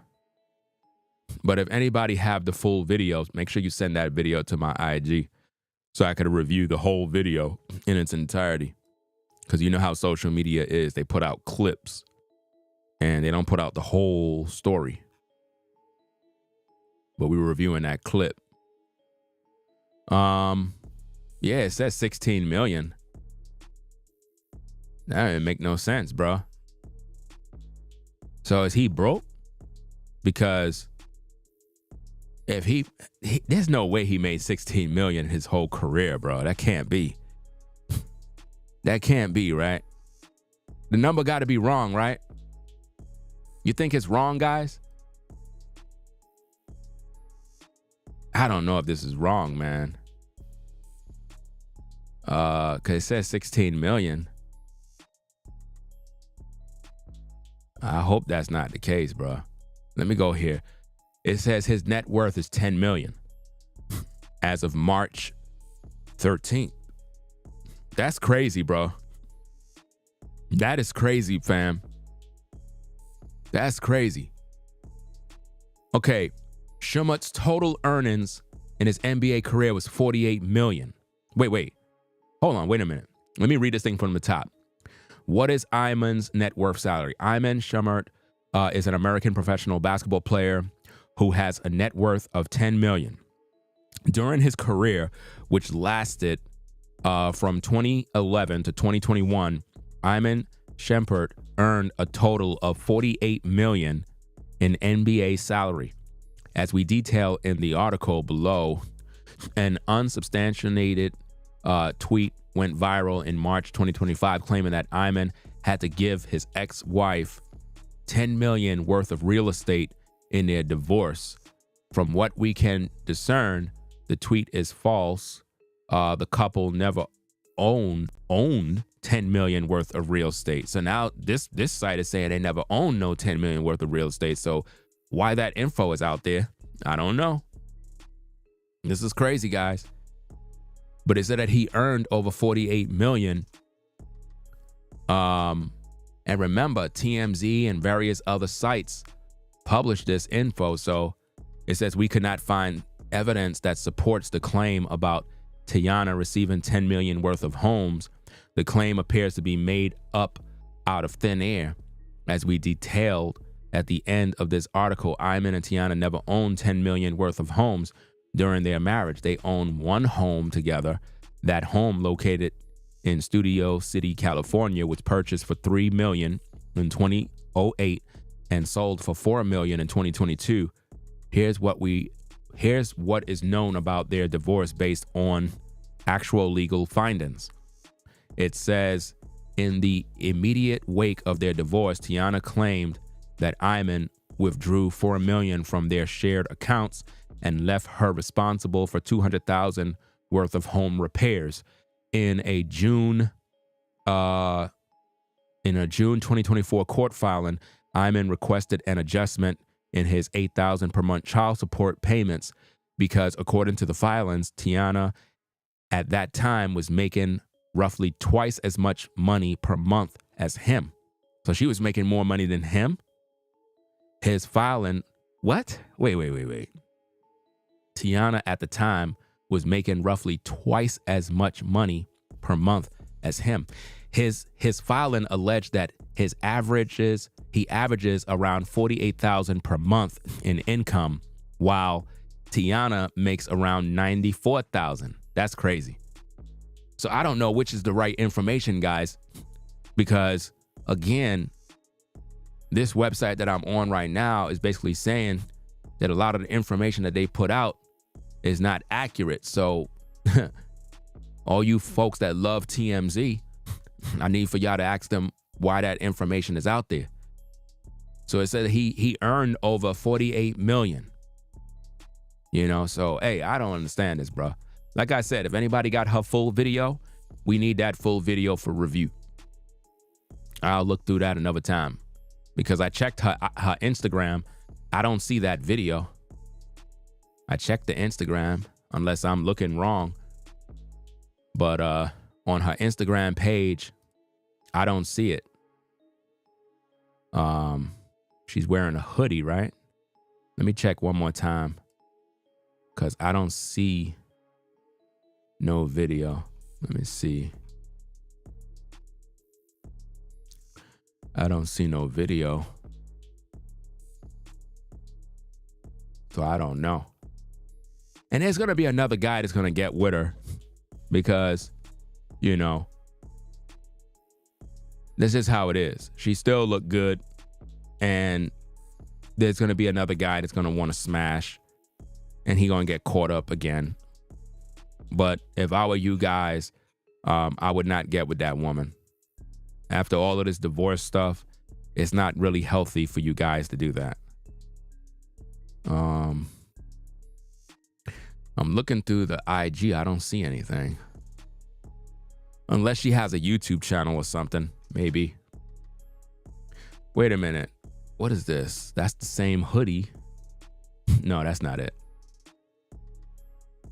I was looking at an image that's on their, on her IG, and it has, she's wearing that same outfit or that hoodie top or whatever, but she was with the dude. You could tell it's the same thing. It looked like it. I don't know. Let me get out of here. Yeah, $8,000 a month on child support is crazy. No child needs that. That don't even make no sense. $8,000 a month. Some of y'all expenses a month is not even $8,000 a month. Now think about that, ladies and gentlemen. Some of you folks that got to pay for a house, probably 2 cars, internet, gas, light, cell phone, water, heat, this, that, insurance, property tax, this, that, man, groceries, kids, furniture, bro, your monthly expenses is not even $8,000 a month. But yet you want me to believe that a child need $8,000 a month. Some of y'all expenses a month is probably like $5,000, bro. Probably like $5,000, fam. $4,000 to $5,000, bro, a month. The average person's expenses a month, and I'm talking about like somebody that got like a family. I don't know how it is for single people, but it depends on where you live. The average monthly expenses for an average person, man, is probably like $4,000 to $5,000. Let's just say $4,000 to $6,000 a month for the average person, bro. That's a lot of money, man. That's a lot of money. That's crazy, bro. And think about that. It's a struggle for most. Just for that, man. You know? Rent, mortgage, car, insurance, bruh. And don't be in New York with insurance, bro. You gonna suffer big time. You know? I don't see how could anybody be in New York and drive. I just don't get it. I don't understand, bro. The insurance, bro. Don't get a new car and live in New York. That's like that S word that rhyme with homicide. You said what is her profession? Isn't she an artist or some music stuff? But didn't she retire? If I'm correct, I know I read something the other day saying that she retired from music or something. I don't know. Maybe it was fake. I don't know. Yeah, child support is a scam. See, the thing is, if we're taking care of our kids, there won't be no issue. You know what I mean? I just don't understand why $8,000 per month for child support. That's extra money going into her pocket because we know she's not spending $8,000 a month on a child. Listen, $8,000 a month. First of all, the first month of $8,000 can buy your children clothes for the next 3-4 years. You understand? So to get $8,000 per month for 2 children or more, fam, that's highway robbery. That's robbery, bro. So I don't understand that, man. You said she has a new single out? Well, then the internet be lying, bro. The internet, there's a lot of AI stuff too, man. Be careful of that, bro. They got AI out there making fake photos of people. Yeah, man. AI making fake images of people, bro. They could put you in certain places. They could make you look like you talk to this person. They could make you look like you're naked. Yeah, man. A lot of crazy stuff they doing with AI, bro. Be very careful of that. So if you see any photos around claiming, oh, this is Ringo, blah, blah, blah, that's fake, bro. I don't want to hear none of that mess, bro. I was watching this article on YouTube. They had something with, you know, I guess girls are being harassed in high school because what they're doing is they're using AI. And what they were doing is they were spreading these photos around the school campus or whatever of these young girls naked. And the thing is, it's all AI, but it looks so real that it destroyed their reputation and made them look embarrassed and all sorts of stuff. Real nasty work, you know. Let's see what we got.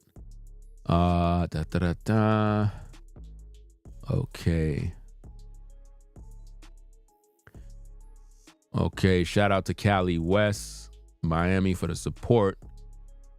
Let's see what information you got. It says, salute to Ringo TV reactions. Teyana, Tyler fleeced Iman, Shumpert, and wants him locked up for leaking court documents. She's dating Aaron Pierre now. So that's the same guy we had on the screen over here, that guy. Because we talked about that in my first live stream about the situation, I think last week. You know, we talked about this last week, so I appreciate the information. If anybody got those leaked court documents, send them, or I'll just probably have to look for these documents. I need to find out exactly what it is, because if she want him put in prison, then she's evil and wicked, because like, why would you want the baby daddy in prison? So I guess that's why at the end of this message, she was talking about something people are upset about her. But what about him? Did he come online? Did he speak? I gotta find out what he's saying, man, to see if he gave any response about this situation. We need to find out from him. I gotta find out what he's saying, man, because I'm tired of hearing from her now. I gotta find out what he's doing, what's going on with him, so we could get the other side of the story, because she took him to the bank. She destroyed him, bro. I mean, we saw what happened with Tyrese, but then again, Tyrese brought all of that on himself. So I can't really feel sorry for Tyrese, even though he's a brother. He still put himself in that situation, because look at what Tyrese is doing now with that new chick he with. You know what I'm saying? What kind of grown man flaunt his woman all over social media showing her butt? No grown man does that, bruh. So Tyrese is going down the same path all over again. And this is what I'm saying. A lot of you guys, you got to stop doing this, man. When you with a woman, you got to look at her history, find out where she came from. It's no different than when you get a used car, bro. You get a used car, you got to check the mileage. You got to find out who was the previous owner. Find out if they took care of the car, because if not, you buying a lemon. You do not want to buy a car that's going to be breaking down every month. You don't want to do that. You know? So if that's her new dude, that means she was fucking him while she was with Iman. It had to be, guys. A woman is not going to leave you for another man, and she's already with that man. You see what I mean? So she was already with dude already. He was already hitting it. I know it's difficult for you to understand. A lot of brothers, you don't want to know that your woman is out here screwing other dudes, but believe it or not, a lot of you guys, your woman be out here topping off other guys on the low key. Hey, I know it hurts, but I'm just trying to tell you the truth. I don't want you to be shocked about it if you ever found out. But some of you brothers, your women are HOEs, bro. HOESs, bro. I'm serious. I know it hurts, but when your old lady probably go out here and there, she's probably doing some things behind your back that you won't be happy about. When I was on a 9-to-5, I seen some dirt. I seen a lot of dirt. Married women on the job doing dirt, and we all knew, because you know when you're on the 9-to-5, you know who's smashing who. You know who's who. We all know the game. Everybody that's on a 9-to-5, you know who the 304 is on the job. You know who's the job wife, the job husband. We all know who's messing with who's dating who. We all know. Right? So let's stop acting like we don't know what it is. I seen married women that would get picked up by their husband after work on the job, dating like 3 of the guys. Going into the back room, topping them off, getting their backs blown out on the job. You know what I mean? And we all knew. We knew what it was. And when we see bruh man come pick her up, we shaking our head, because we're like, damn, dog, like, man, this is crazy, man. And this is why I keep saying on the 9-to-5, us brothers, there's only 3 things we talk about, and that's money, what woman we trying to smash, and sports. That's the conversation every day. Sometimes the whole day could be about us talking about sports, or the whole day we could be talking about what woman we trying to get with, or we're talking just about money, how we gonna get some OT, or we got this little hustle on the side to get some extra bread because we trying to buy this car for the summer.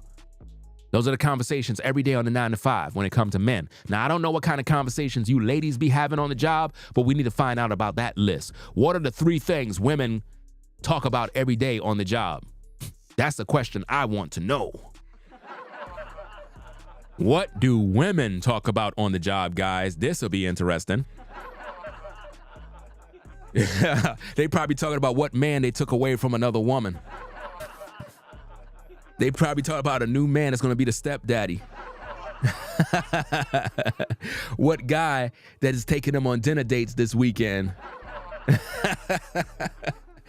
They probably talk about some crazy stuff, bro. I want to know, fam. What do you ladies talk about on the 9 to 5 every day? What do y'all talk about? I want to know. You know? What do they talk about, guys? Or they be talking about what guy they get head to. Or what guy on the job they trying to get with. You know? I don't know, man, but that's a mystery in and of itself. So, hey, it is what it is. I'm going to see if I can find the full video of what she's talking about. I need those court documents because we got to look over that to find out what's going on, to see what's the truth, because maybe TMZ put out false information about the properties, because this is what was put out. This, what you see on the screen there on the right, that is what was published by everybody. Everybody published that. So I don't know if that's it. I don't know.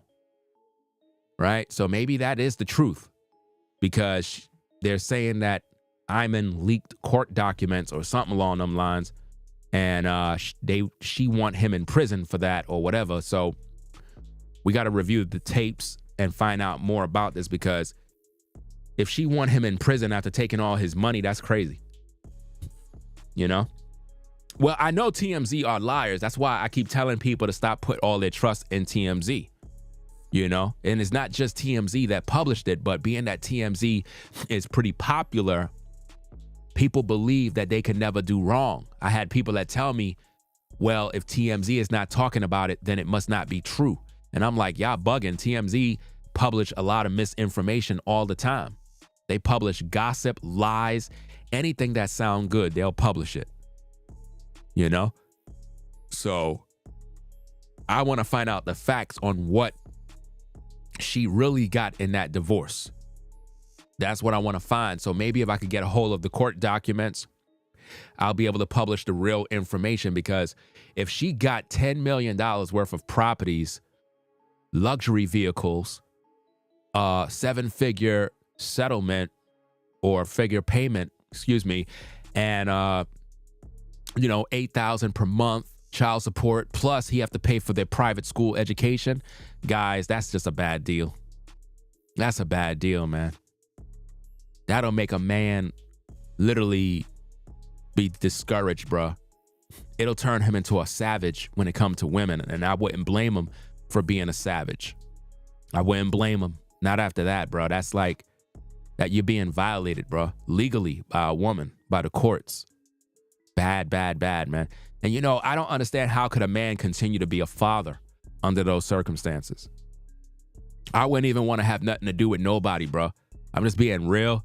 Like, if I'm with a lady and she take me to the courts, take all my money, all my possessions, and I got to pay child support for the kids and all this other junk, fam, you could have the kids. I don't want the kids. I'm out. I'm done, bro. I don't want nothing to do with nobody. I'm out of there, fam. That's just how you expect me to be a father to these kids, and you ran my pockets and getting child support. Forget that, man. I don't want the kids either.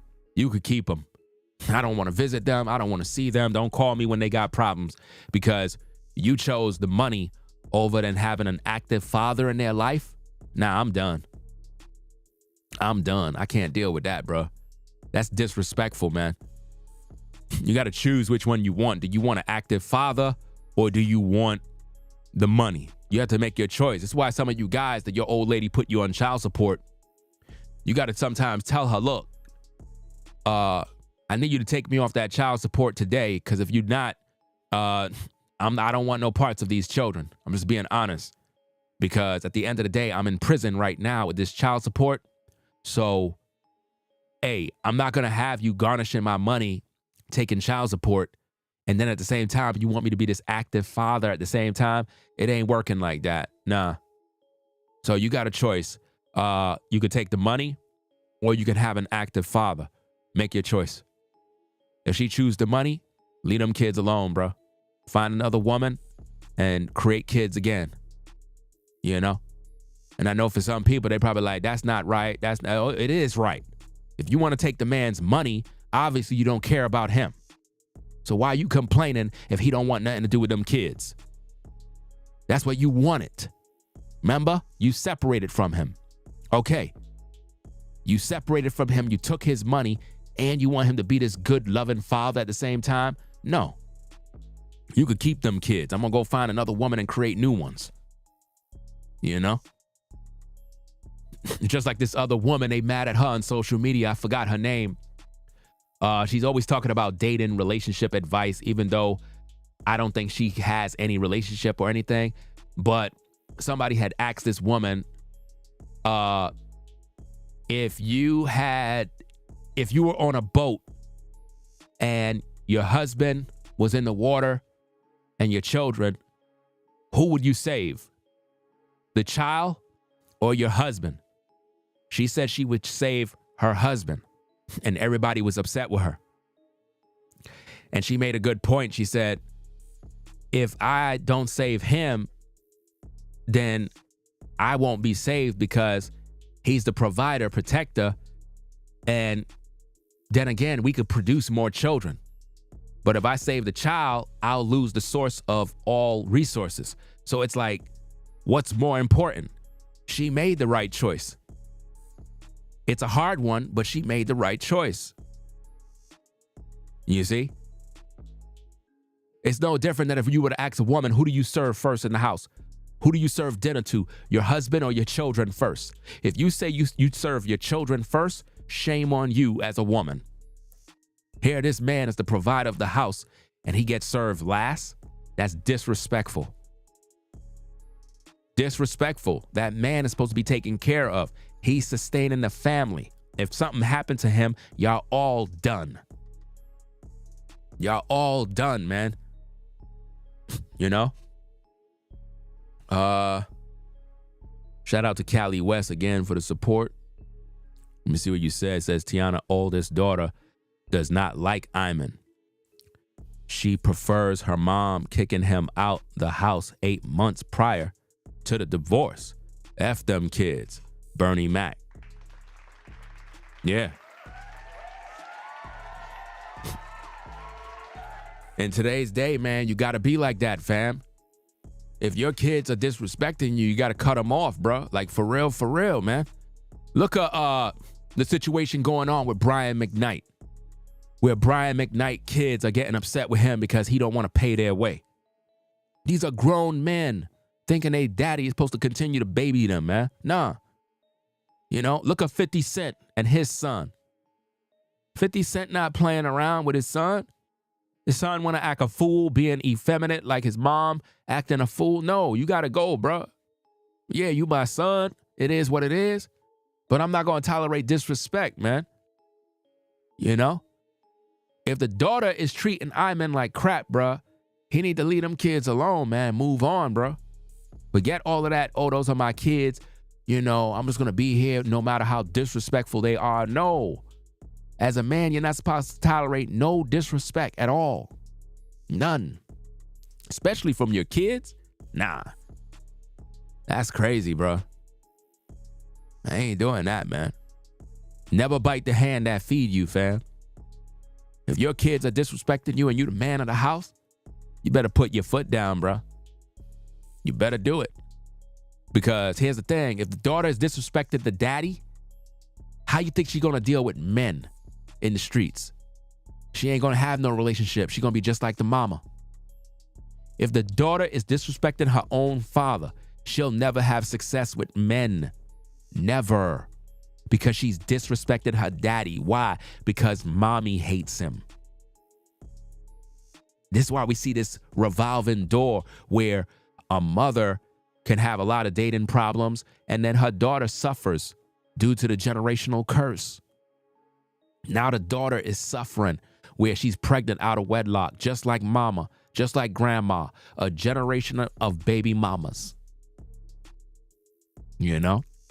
Or you can have a generation of men going to prison. Your uncle went to prison, your daddy went to prison, his daddy went to prison, now you in prison. All of y'all, a generation of felons in and out of prison. Why would you want to be like that? You got to break the cycle of the curse, fam. You know? But she wanted her new boo because she wanted to get her back blown out, guys. That's what she wanted to do. What if I want to get my back blown out in peace? You think I got time to talk about a divorce that's a year old?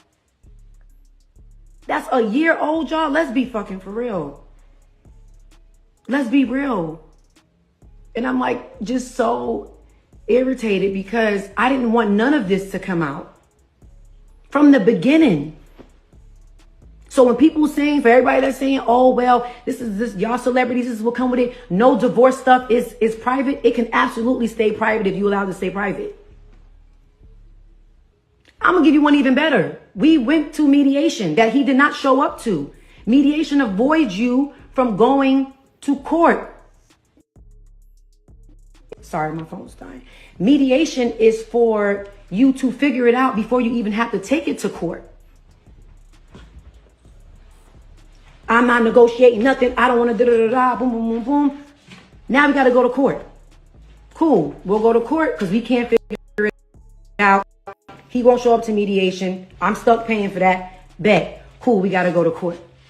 My biggest mistake, but something that I don't regret, mediation. I'm stuck paying for that. Bet. Cool. We got to go to court.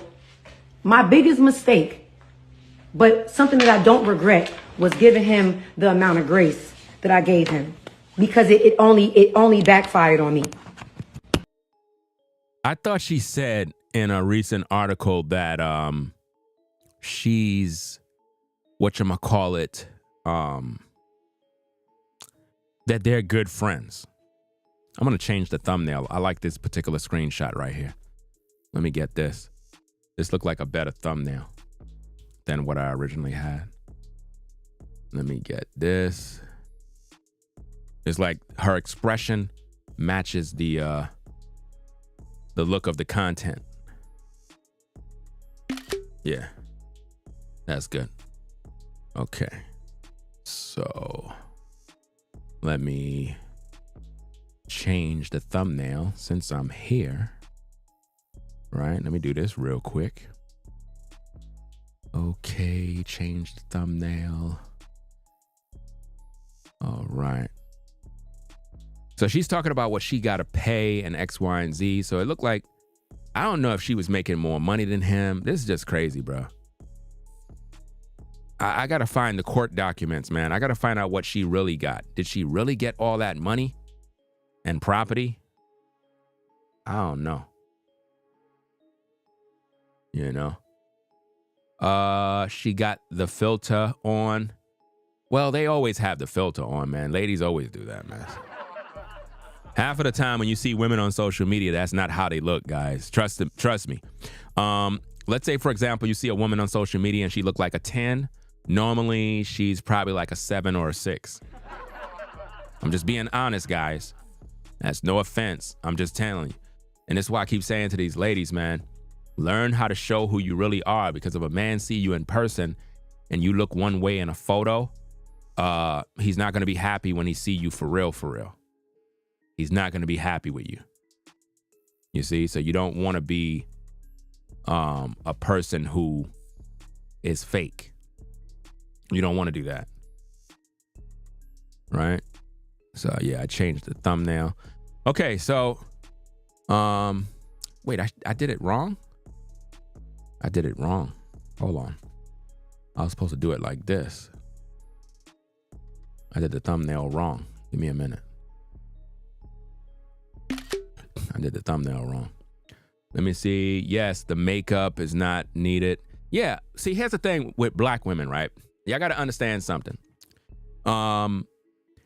As a black woman, right, you have to understand this. I don't think y'all get it, but us black men, right, we would appreciate you more if you just be yourself. There's something about a natural black woman who just show who she really is. It speaks a whole lot louder than all that other stuff you do. Now, I'm not saying you can't play dress up and you can't put on makeup every now and then or whatever the case is. You could do all of that girly stuff. The thing that I'm trying to make you understand is that if you want a man to appreciate you as a woman for who you are, meaning he like you and he's attracted to you physically because of who you are, you would want to show your real self. If you're not showing your real self and that man seeing you online, social media, and all he see is filtered images, makeup, and that's all he see, guess what happened? He become attracted to that. So if he was to see you for real, and you don't look like what he been seeing, he's not going to be feeling you. He's not going to feel you, fam.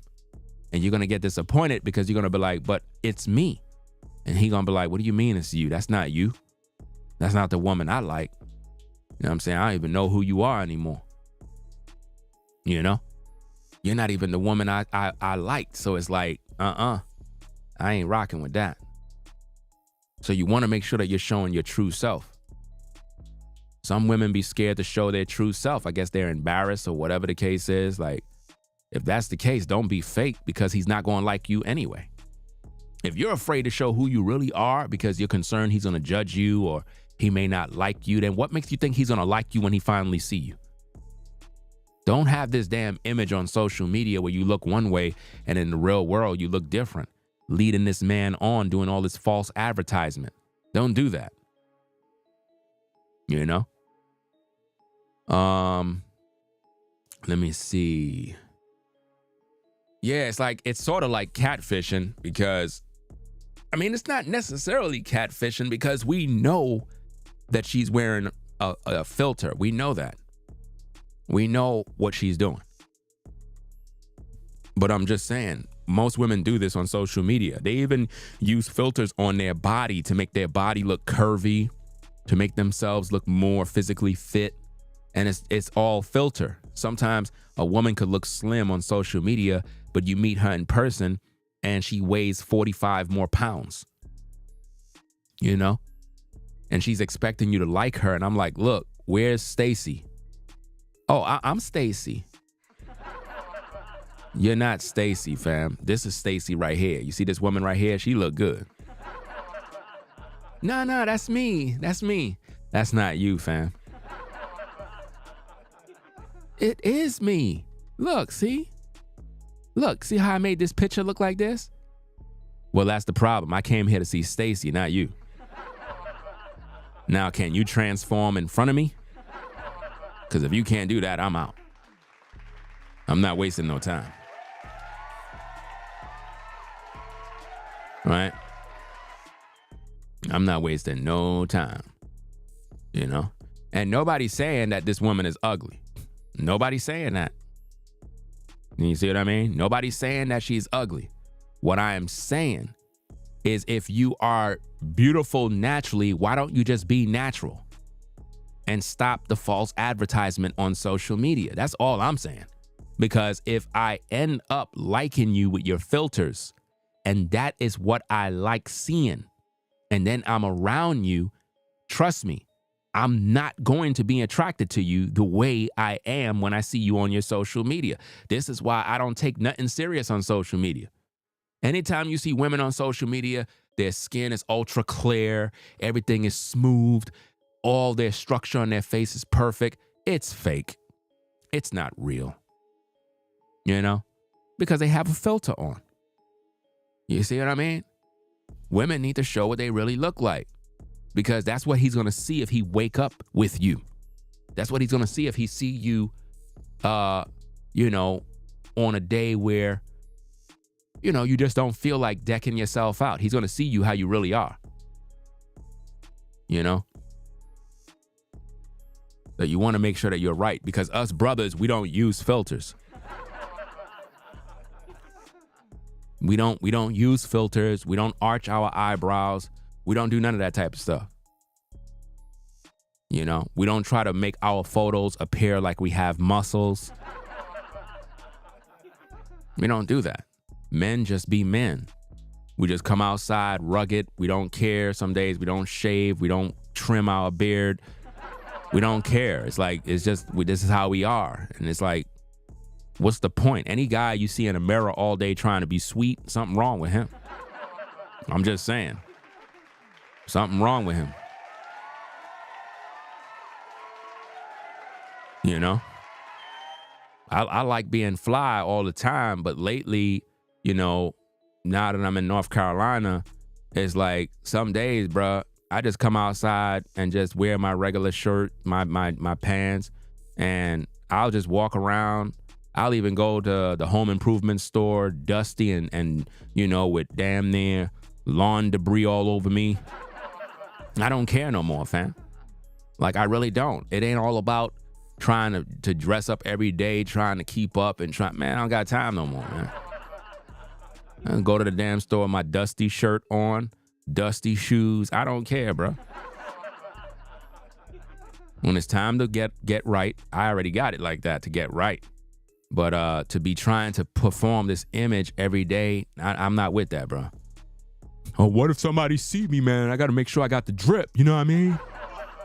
If they see Ringo TV, bro, you know what I mean? I got to be fly. Nah. If you at Home Depot, bro, you already fly. You already fly. If anybody see you in Home Depot, you already fly.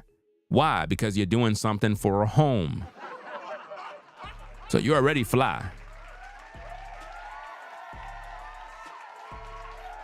You know what I mean? It is what it is, bro. So, I don't know, man. I'm going to see if I can find the video. Maybe it's on YouTube. Because I want to hear her full story so we could break it down. And I need those court documents so we could find out what he really had to give up in terms of money. Because I don't know if TMZ got it right. I don't know. It is what it is. Yeah, in North Carolina, nobody dresses up. Nobody dressed up in North Carolina, man. It's a whole different vibe from New York, fam.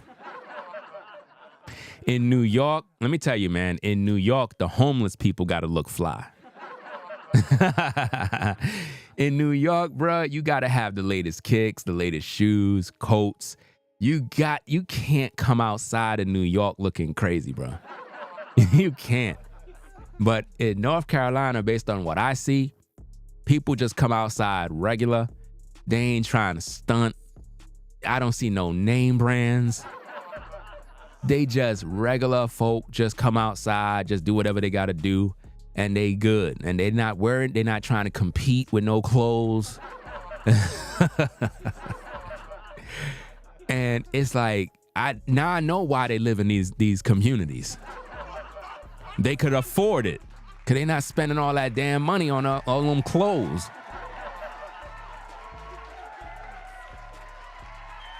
That's why. Now, don't get me wrong now. If I come out with my drip, bruh, I got everybody watching. They be looking like, damn, man, you see what he wearing, man? Who the hell is that? You know? But I realize it's not necessary, bruh. There have been days, bruh, where I literally would wash the same pants, the same shirt, and put on that same shirt and pants for like 3 days, bruh. No cap. No cap. You know, I'm on the yard. What do you want me to do? You want me to put on a fresh pair of Jordans with some designer jeans? Designer shirt to mow the lawn? Nah, I'm not doing all that.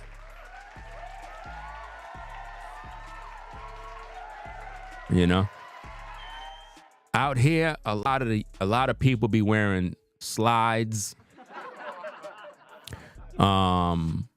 Slides and whatnot, and you know, sometimes they'll wear shorts to the store and just a regular shirt. I don't see no real drip.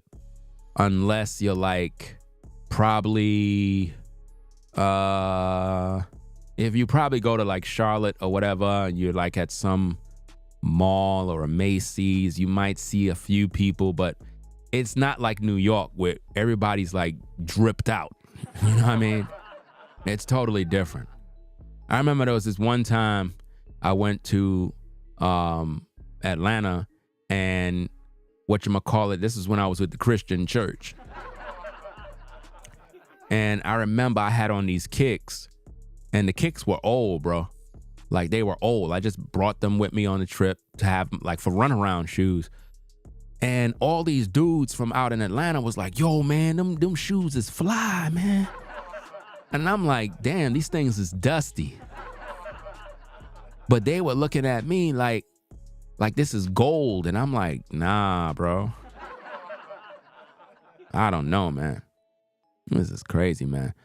That's why I had to get out of New York, because it's too fast paced. I need things to slow down a little bit, man. Slow down and kind of mellow out.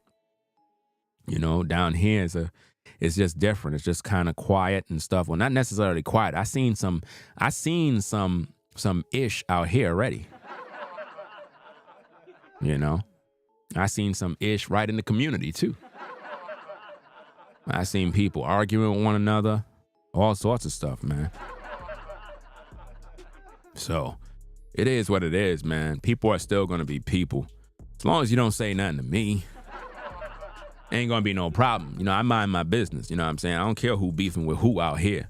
Just don't say nothing to me or mine, and it won't be no problem. You know what I mean? Because I mind my business. Stay out of the way. I don't trouble nobody. I follow the rules.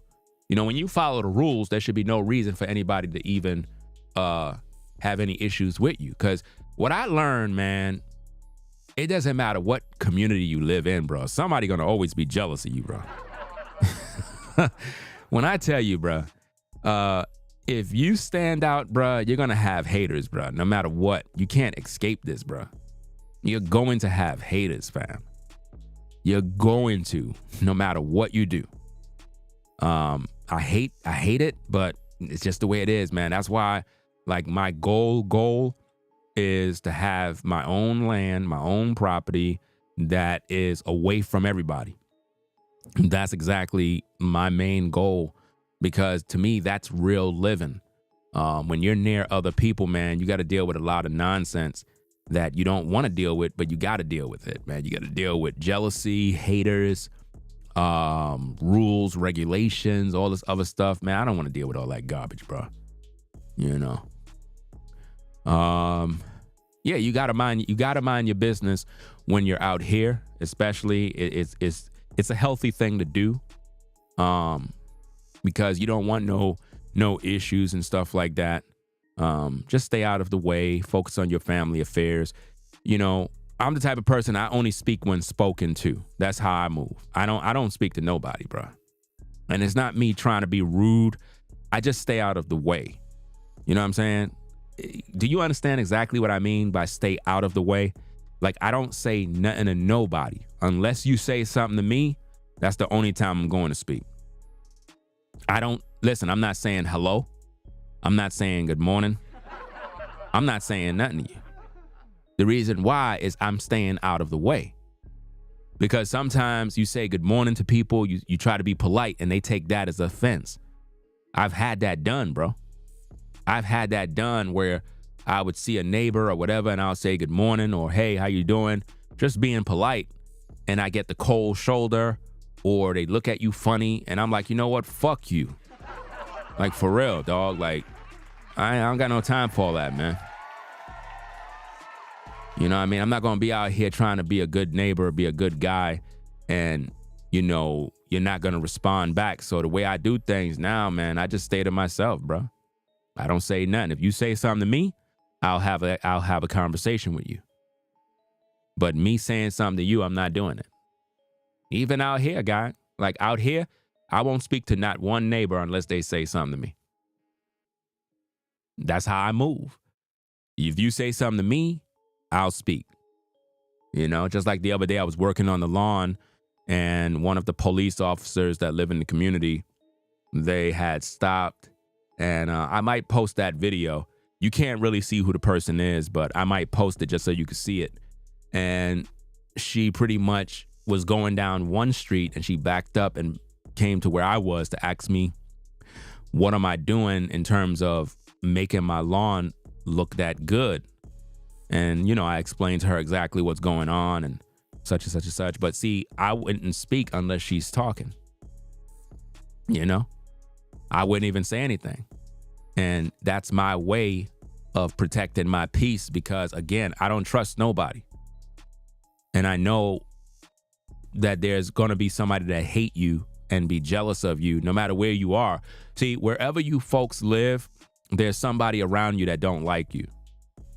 And you didn't even do anything to them for them not to like you. It's just you just stay to yourself, and people get upset about that. Especially if you're a family person or they see you have a nice car or whatever. That's why, for me personally, I don't like keeping my car on the driveway. I don't like keeping it there. I like keeping it inside of the garage because a lot of times people get jealous and they start sizing you up. They start watching what you got, and it's like it's a statement, and it just bothers people. And I'm like, look, I don't got time for all this jealousy, man. So, hey, keep that thing inside where nobody can see it, man. Because people get mad, bro. They get mad about everything. That's why I don't like being around people, bro. Like, really, really, man. I mean, I have to for now. At the same time, that's not the goal. The goal is to be on, like my own land, away from other families, and, have your own acres of land and whatnot. They have a couple of places out here that's very, very nice, man. They have some real nice areas out here. They have a couple of new communities they building up and, stuff like that. But it is what it is. I'm more or less looking into land that is separate, that you buy the land and you build the house. You know what I'm saying? And I don't want to be in an HOA community. I don't want none of that. I just want to be on a land where I could just do what I want. And I don't got to request this. I don't got to ask for permission. I don't got to contact this number to see if I can install this. And I don't got time for that mess, bro. I don't got no time, Because, like, for example, some of you that might have a house, you can't grow food unless you do this and do that, or it's not even allowed. You know what I mean? Your neighbors will rat you out. Some of you had your neighbors call the HOA on you, bro, to make a complaint. Serious. A lot of times you get in trouble because a neighbor contacted the HOA to complain about you. Now, don't get me wrong.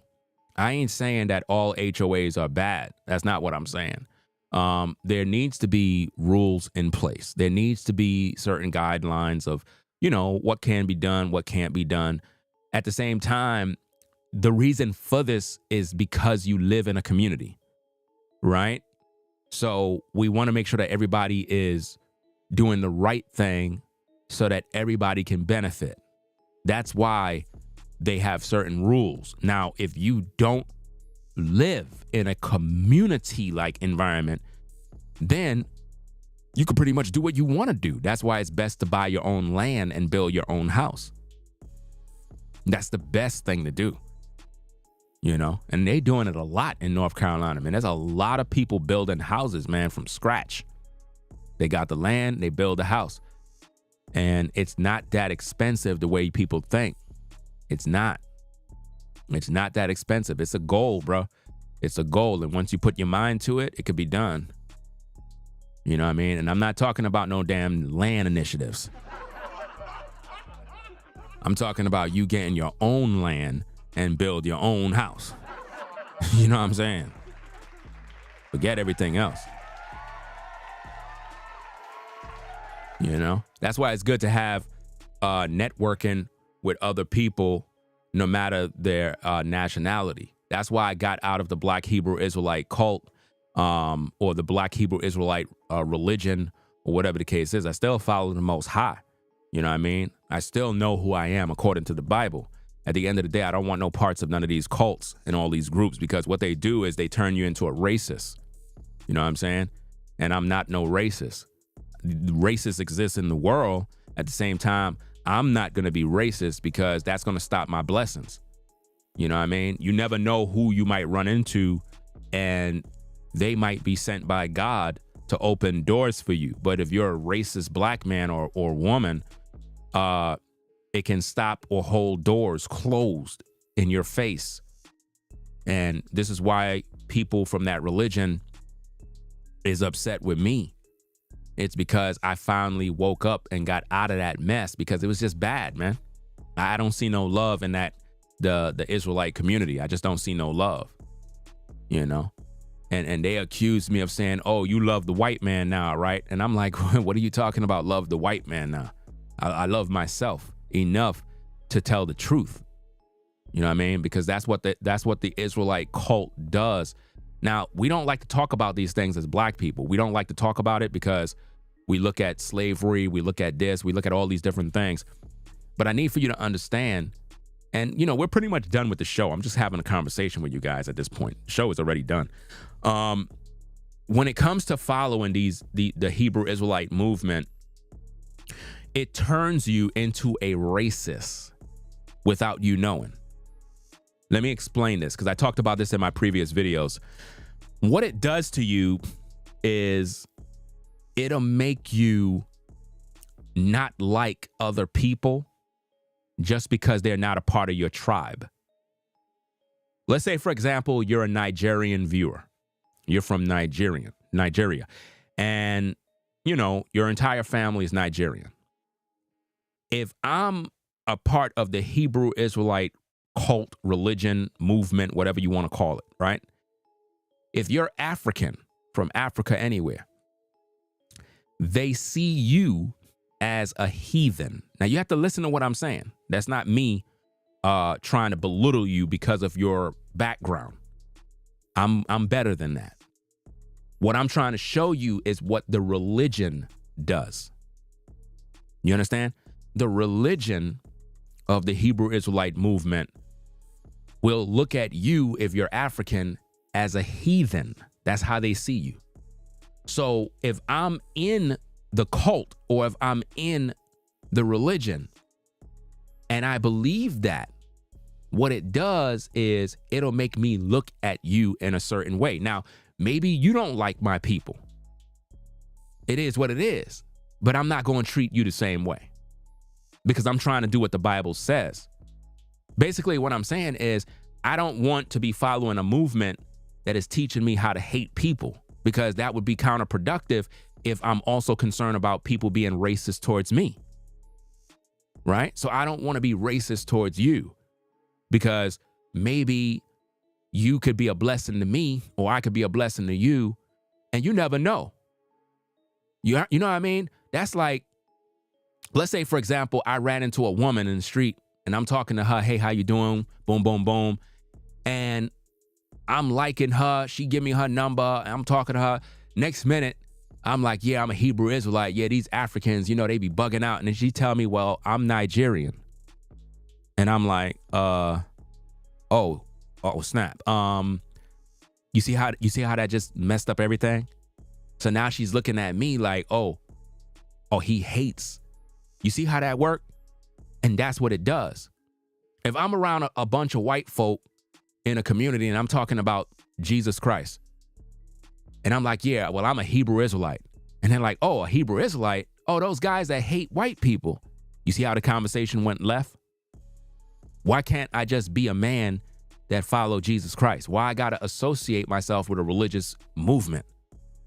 And what I learned is that movement was training people. Even to this day, it's still training people to hate people. Now, I'm all for my people. Don't get me wrong. I'm all for the love of the black community. You know what I'm saying? I'm all about a black man being with a black woman and building a family. At the same time, I'm not trying to be a racist just because of what happened to our people in the past. So I'm not going to look at another group and be like, oh, well, let me hate you because of what your ancestors did to my people. That's what the Black Hebrew Israelite cult does. It keeps the trauma going. It keeps the pain. It keeps the hate going. And I'm tired of that. And I had to get out of that mess. You see what I'm saying? I don't want no parts of that, because it makes me look bad as a man. It makes me look bad. And I don't want people to look at me like that. I have a lot of viewers that are from all different nationalities, all different kinds of nationalities, guys. It's not just black people that watch my channel. You see what I'm saying? And when you're associated with a hate group, it can cause you a lot of issues. where people are judging your character based on what another person done. And I've experienced this for years and years and years. And it's just not cool, man. It's not a good feeling. So what happened is once I left the cult and the religion, people started to slander my name, started to say, oh, this, that, started making all these excuses about me, saying I love the other nations now. I'm a traitor. I'm a this. I'm like, look, you folks that claim you're a part of that movement, you don't pay my bills. You don't support my platform. You don't hit the Cash App. You don't support me at all. So I don't know why you would even feel some type of way. And the real issue they got is the fact that I'm telling the truth. And they don't like that. They wanted me to be a racist. And I really believe that a lot of the cult members from the Black Hebrew Israelites, they wanted me to use my platform, my likeness, my image, my reach in order to spread hate. You get what I'm saying?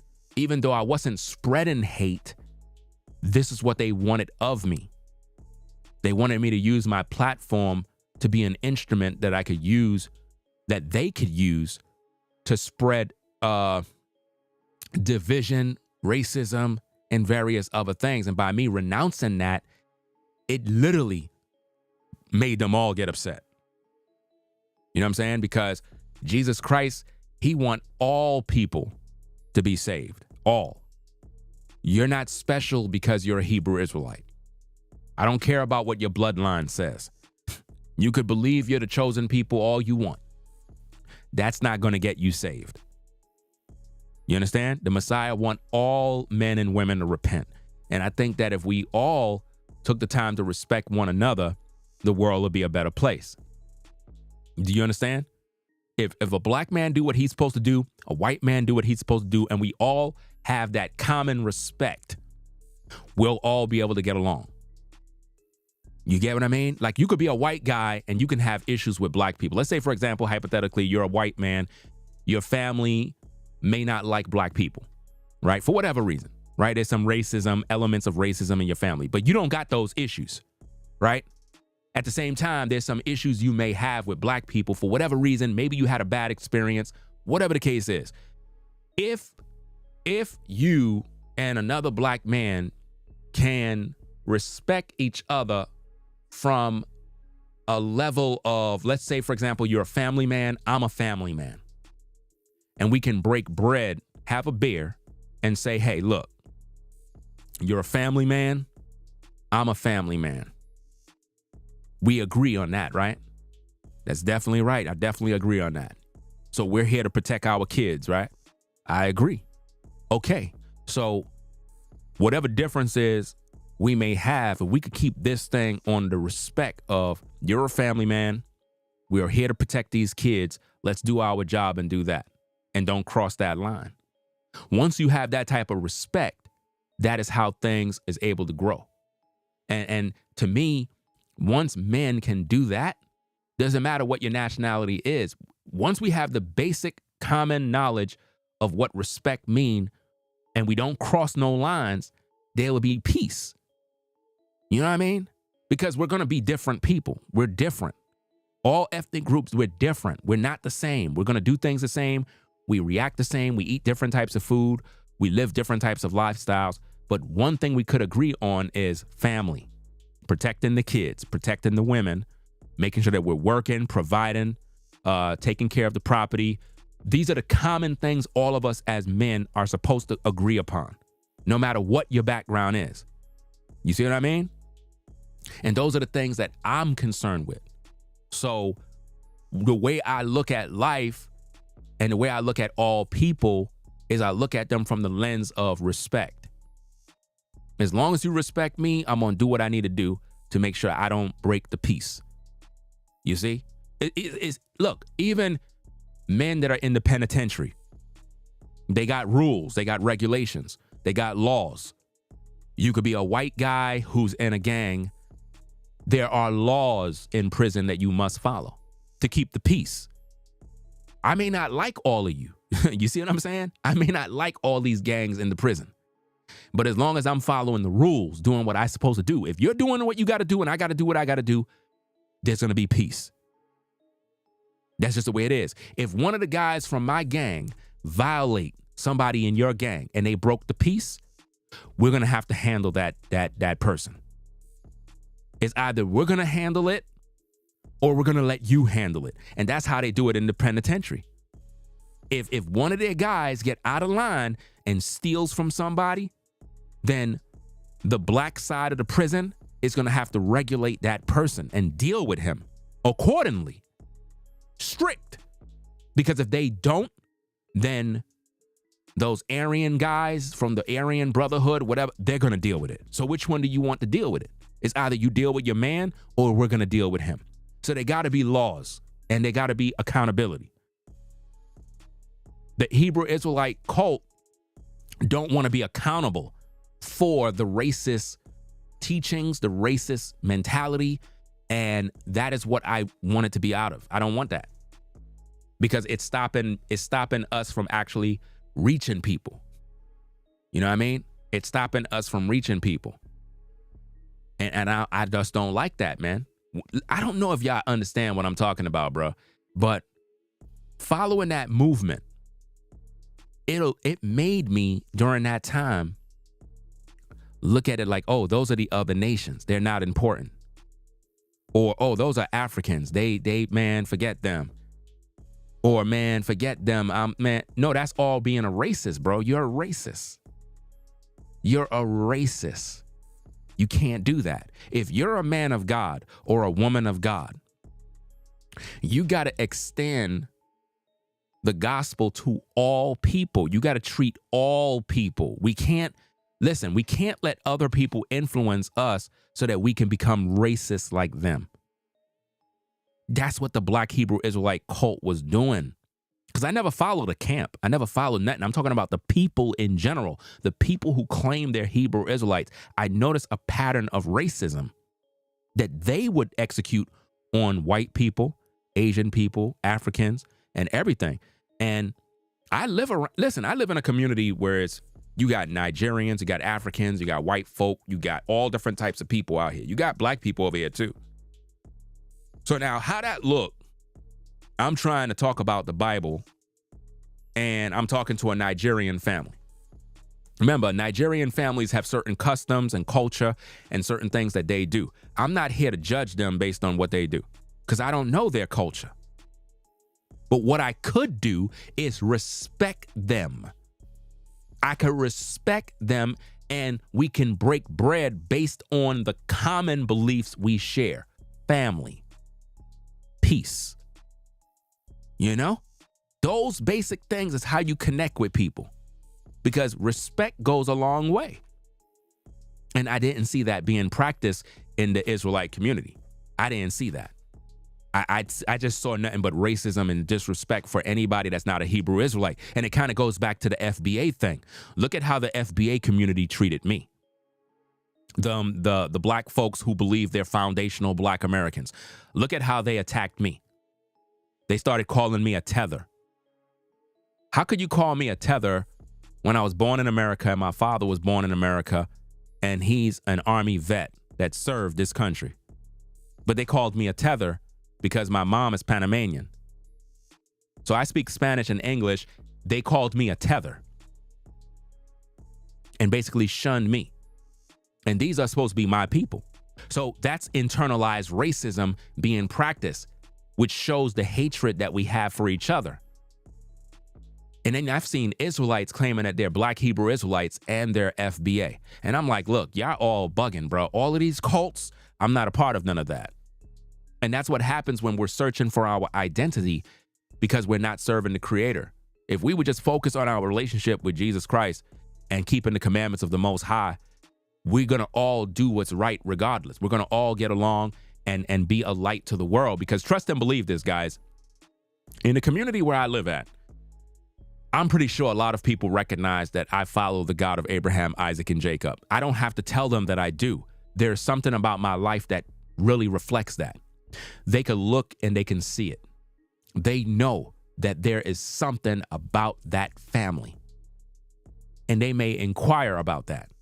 So when they come and I talk, they will be like, wow, I didn't know you were a believer. Okay. Wow, you serve. Okay. I'm in the faith too. Now you can break bread. You can talk about them.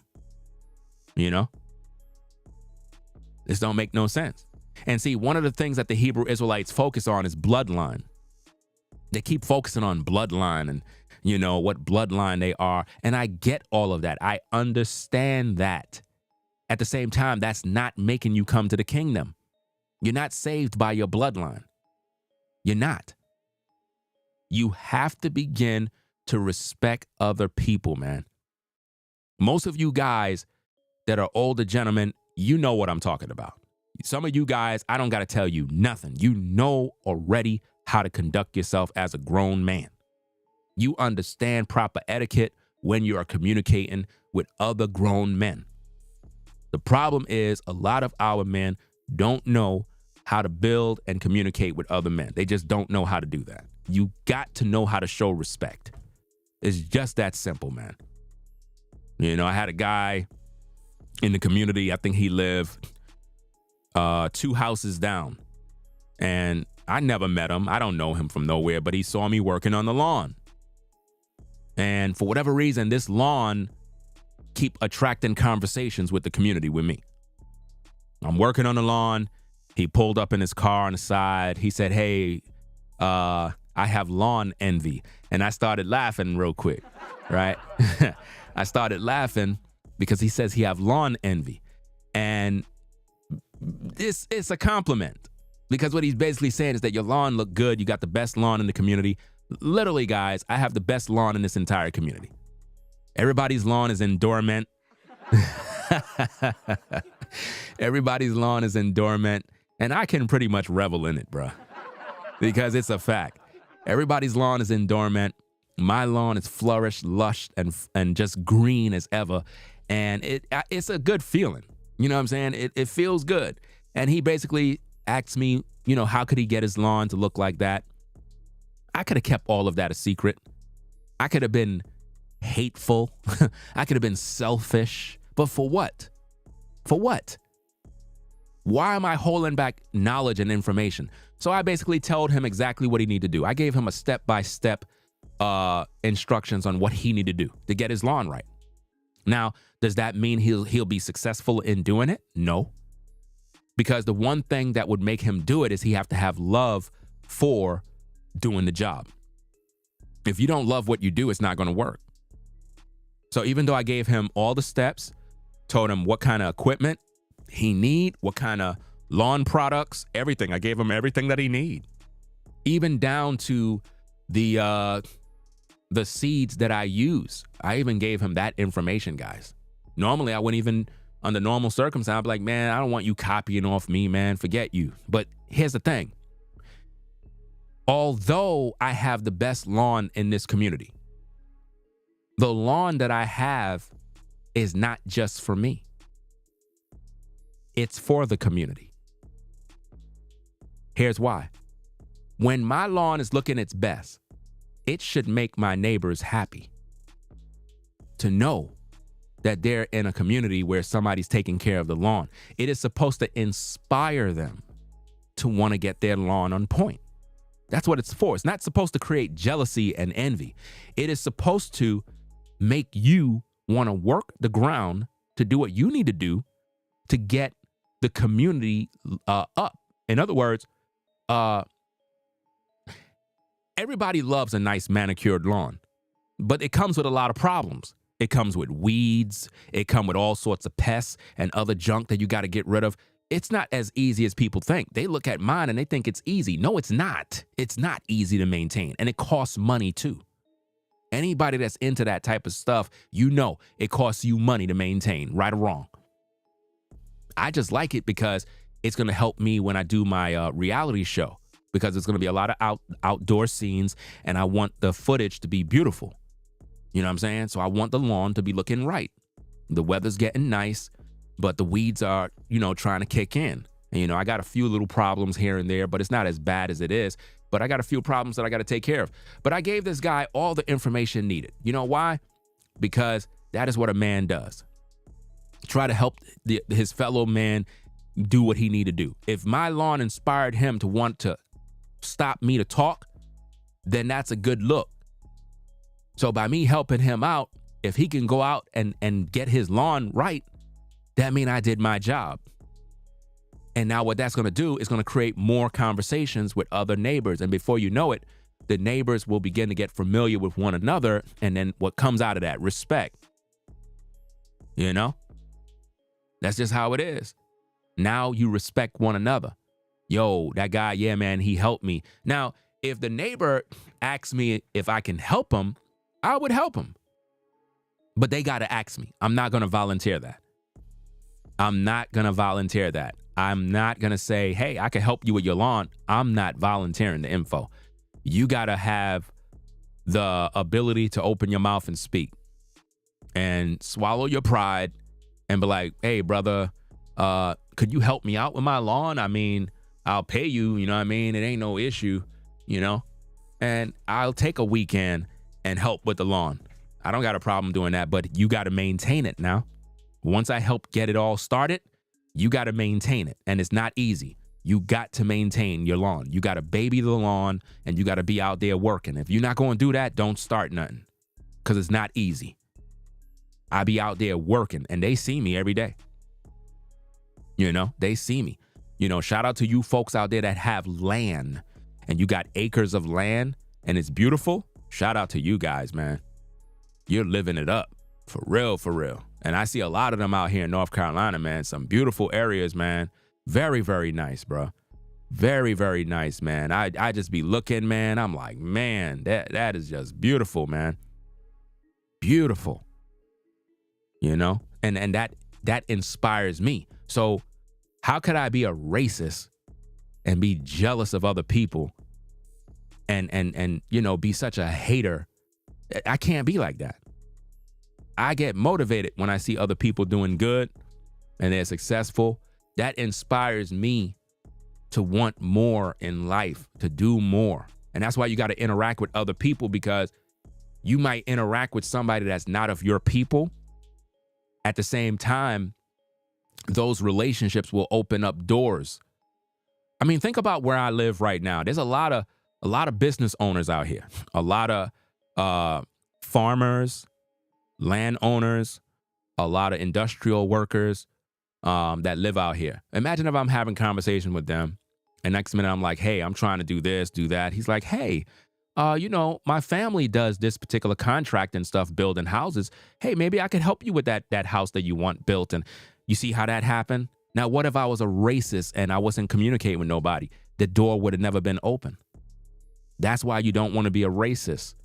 You have to learn how to communicate with people and show respect. Stop being jealous of other people. Congratulate people. You know? It's just the way to go, man. And that's what I like about the South, is that it's different from how it is in New York. In New York, man, it's like you're taught to be a selfish person, bro. You're taught to be a selfish person. Not everybody. And I'm not saying New York is bad. You know, shout out to Brooklyn, all the 5 boroughs. I'm not saying that. What I'm saying is, if you really be honest, when you're in the city, you're taught to just be about self and not care about nothing but yourself. It ain't that much generosity out there. You know, a lot of hate, a lot of jealousy. And if you're in New York, you know what I'm talking about. You have a lot of people that are haters and jealous of you, man, just because. And when you're the type of person that's very giving and supportive of others and people hate you for no reason, man, it bothers you, man. It really, really bothers you. Especially when you're a person that's very generous and then people treating you like garbage because you have some success. Like, look, from where I came from to where I'm at now, some people will be jealous of me, but y'all don't even understand, bro. Like all of this is new. And I'm just trying to provide for my family, man. Like, I'm just trying to do what I got to do to survive. And a lot of the stuff is just materials, man. Like, none of this stuff, it's just materials, bro. But people, they get red-eyed, they get jealous. And I'm like, man, we got to stop doing that, man. We really got to stop doing that, man. We're stopping our blessings from being jealous of other people. Can't be jealous of other people, man. Like some of these cats in North Carolina, man, They got some communities in North Carolina, man, that is like, man, I be wanting to talk to these particular people, man, just to ask them a few questions, man, just to get some game. Like, hey, like, how did you get this area? Like, what's the process? And just hear them out. They'd be happy to tell you what they did. And you get some new, fresh game. Now you know how to move, you know? And a lot of us black folk, y'all need to just really, really step y'all game up when it comes to communicating with other people, bro, because I'm telling you right now, there's a lot of stuff we don't know. There's a lot of stuff we don't know. And there's a lot of white folk in North Carolina that talk and tell how to do certain things. They don't hold back none of the information, man. If they see that you're a person that want to do something, they're going to tell you what you need to do. So you can't be a racist, bruh. Despite all the things they tell you in the media, social media, and they try to get us to be as divided as possible and hating one another and creating race wars. Man, I can't stand that, bro. I cannot stand it, man. That's why I had to leave the Black Hebrew Israelite cult. Had to get out, bro, because it's just holding me back, man. It's holding me back. This stuff is not cool, man. That's why the black community can't grow. It's because, number one, we hate ourselves. That's why our marriages don't work, right? We don't know how to conduct ourselves in business, right? Like I said, when I was a teenager, no cap, when I was a teenager, I fell into debt, financial debt, just like a lot of you did. And I had owed like $10,000 to $15,000. We're talking about like 19 years old, 20, somewhere around there. And I can recall this white guy, he pretty much showed us how to cancel the debt and you didn't have to pay for it. I didn't know how that worked. I thought he was crazy, but he told us exactly what to do. He said, look, when you go to court, this is what you say. This is what you do. You tell the judge, I need for this person to provide this document that proved that I got a contract with him, X, Y, and Z. All of that stuff was done. And guess what happened? They threw everything out. Debt was canceled. Didn't have to pay not a dime. Because what happened is the creditors, they sell the debt to another creditor for $1. Because it's all credit. It's not even real money, man. The money you owe is not even real. It don't even exist. You think it's existing because you were able to benefit. But for the creditor, he never loaned you physical cash. It's all a system to take your money. And when he couldn't provide that document to provide a contract that I made with him, they had to throw the whole thing out. You don't owe nobody nothing. So the information that the white guy gave was 100% accurate information. This is all I'm saying, fam. You can learn a lot. Just like the other nations can learn a lot from us as black people, there's a lot of things we could teach them. There's a lot of things they can teach you too. So when you're a person who conduct your affairs with discretion and you treat everybody with respect and you're courteous, kind, we're not saying you're a punk. We're not saying that you're a pushover. We're not saying to be oblivious to what's going on in the world. We're just saying be a man about your affairs and your business and treat everybody the right way. And when you do that, everything's going to go good, you know? Because even the Bible says that God will make you be at peace with your enemies.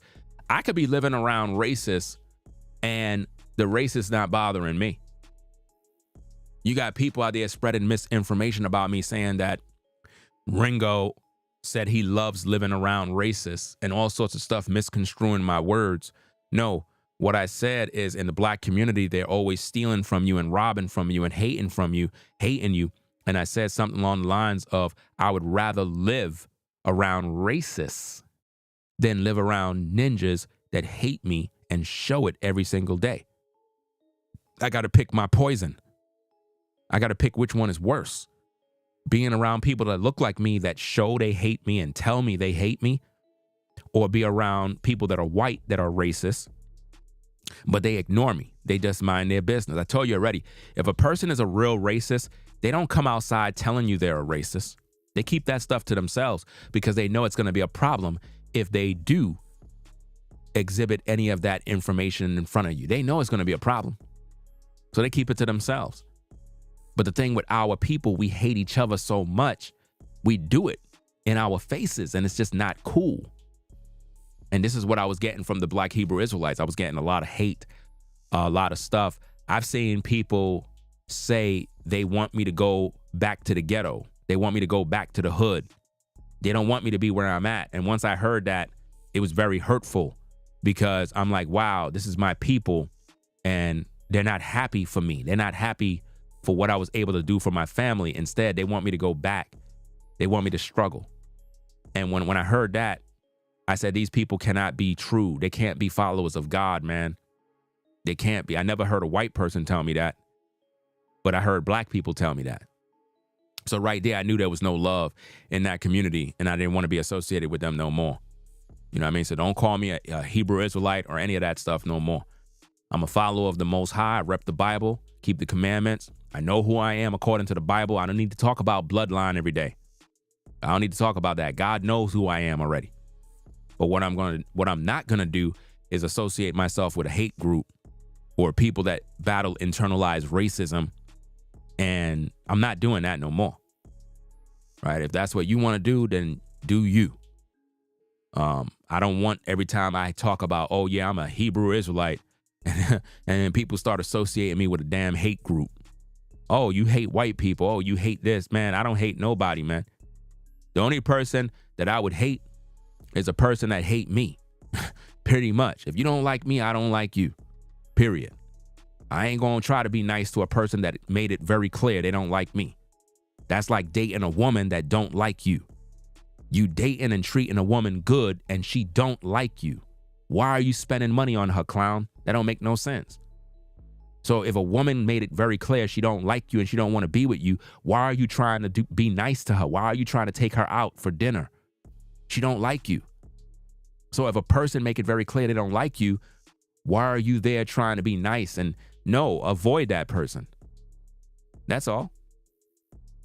So it is what it is, man. Because, you know, hate is a strong word. Now, when I say hate, I'm not talking about purposely being mean to people. Because a person could be mean to me. I just won't respond. I just won't have nothing to do with them. That's what I mean when I say if a person hate me, then hey, I hate you too. Meaning I'm not going to deal with you. I'm just going to avoid you. I'll act like you don't even exist. You see what I mean? But to purposely hate a person just because of who they are in terms of race, that's sick. That's satanic. I don't do that. I don't do that. At the same time, even though I don't do that, I found being in the Black Hebrew Israelite movement, it put limitations on me in how I communicate with certain people. And all of these folks that are in the Black Hebrew Israelite cult, they know what I'm talking about, but they're going to deny it. They're going to act like it's not true. It is true. None of you folks communicate with Nigerians, with Africans, and different people from different parts of the world. You don't communicate with them. You see them all as heathens. You see the white man as the devil. You don't communicate with nobody, and you act like you're oblivious to this information. You know good and well what you're doing. And you focus on promoting trauma in Black people so that we could continue to be reminded of what white folk did in terms of their ancestors to keep us hateful and angry with other people. This is what they do, and that's how they keep control of you. Even if you're not in the camp, by the pure fact you're a part of the movement, you will exhibit these traits of being a racist and a hater of other groups. Now, hey, I know that there are groups that hate us as Black people. I know all of that, man. So don't remind me. I know about that. But what does that do for me if I'm being just as hateful to them as me? It don't make no sense. You don't fight fire with fire. If a white man hate me, that's his problem. I'm going to still be blessed and move on. I don't know that, man. But I am not going to be exhibiting hate towards people just because of their ethnicity. I'm not doing that. I refuse to do that. Even if they hate me, I'm not doing that. I'm not going to judge an entire group of people just because of this bad experience right here with one person. No, not doing that. Yeah, but you left the Black Hebrew Israelite movement. That's a racist group. I'm not going to be a part of that. I never said that I'm done with black people. I never said that I'm not associating myself with black people. So don't misconstrue what I'm saying. I'm talking about a cult. I'm not with that. I'm not a part of no religious cult. That's what I said. But you're making it seem like I'm saying I don't want to have no dealings with black people anymore. I never said that. I never abandoned my people. My people abandoned me. That's why they talk about me when I speak this truth. You know, they don't like that. So, hey, we're going to get up on out of here, guys. Just wanted to have a little talk. We already finished the show already.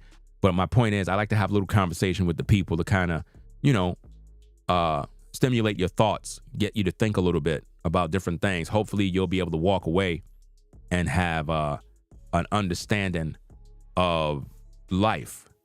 I don't care about no camps. So don't mention none of these people in my chat. I don't follow none of these camps. I don't care about these camps. You know what I mean? I don't care about none of these camps. They're all the same. All of them. Anything involving the Hebrew Israelite movement is a cult, a hate group that focus primarily on itself. That's all they focus on. You know what I mean? Everybody have their own belief system, and they don't believe in this, but they believe in that. I don't got no time for none of that.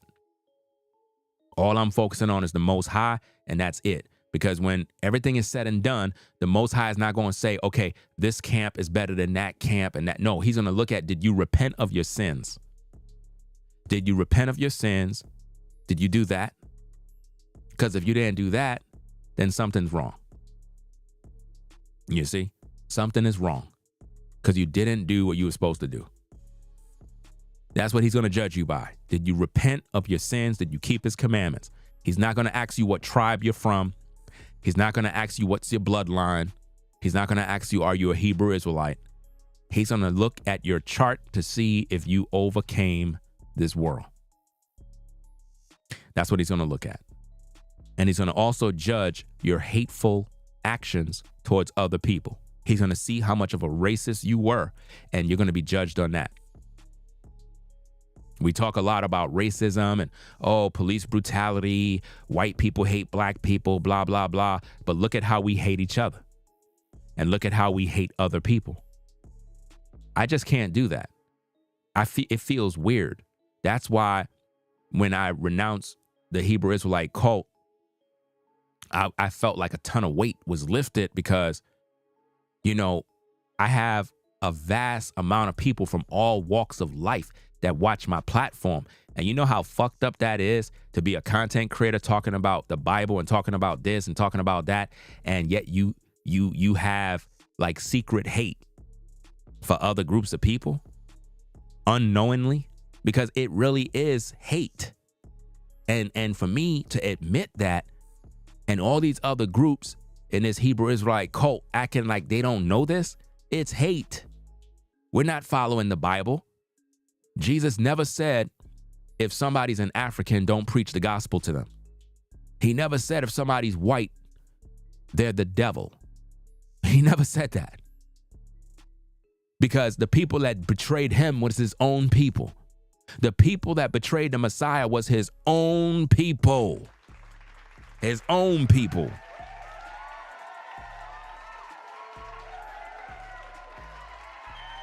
You see what I mean?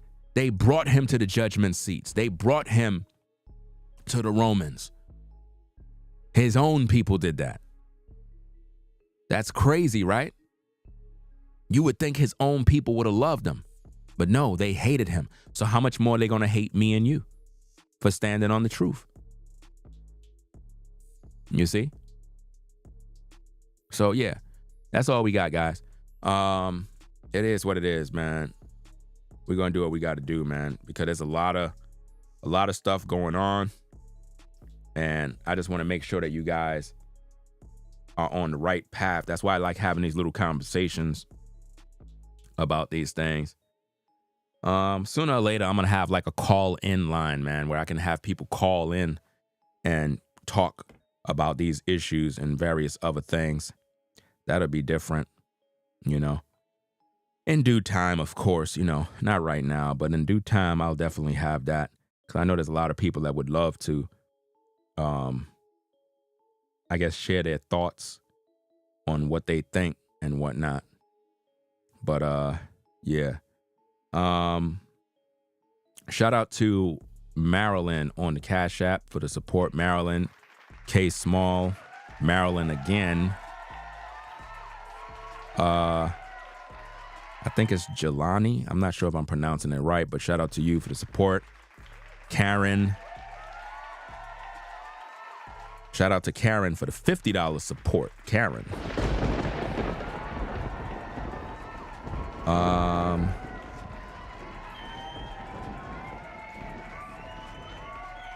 I got to learn how to pronounce this other name from this other lady. It's TDECAVACANT. I still can't pronounce the name. I cannot pronounce this name. But shout out to you for the $40 support. Appreciate the message behind the support. I guess what she said is, I know it's not 100, but hope it helps. I guess she saw the video where the person that I mistakenly sent $100 Cash App to, he never sent it back when I basically requested that he do that. He never sent it back. And the thing is, I was testing his spirit to see if he would, because if he would have sent it back, basically what I would have done is I was going to send him more money. You see what I mean? But he never sent it back. I guess he felt the 100 was more important. He missed his blessing and he cut himself off. So it's really, really bad. Some people just don't know. But shout out to her for the support. Yeah, that's about it, right? You got Francine. Shout out to Francine. Okay. So yeah, that's about it, guys. So we're going to get up on out of here, do what we got to do. Rate, comment, and subscribe. Appreciate everybody stopping by. Yeah, we'll have more later on. Do what we need to do. And I believe Jelani also said the same thing. Says they hope this replenish what was wrongfully taken. Yeah, so I read, you see that I read the messages that y'all send on the Cash App.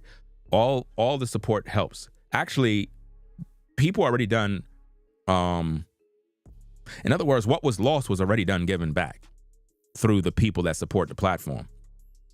It's just that the person who did what they did, they don't have no character. And it's just sad. It really is sad, man, that people will sell their soul, man, for a few dollars and think everything is going to go well. I'm very, very serious when I tell you that the things you do towards others when it comes to stuff like that, it really affects your life tremendously. It don't pay. If you know, like if I found somebody's wallet in this community, I'm giving them their wallet back. I don't want no curses coming on my house over a few dollars.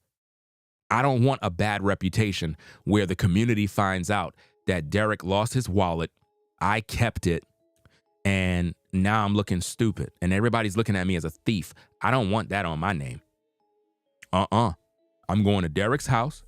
I'm going to ring his bell. Let the Ring camera start recording me. I'm like, hey, Derek, sir, I found your wallet. I was walking down the street and I found your wallet.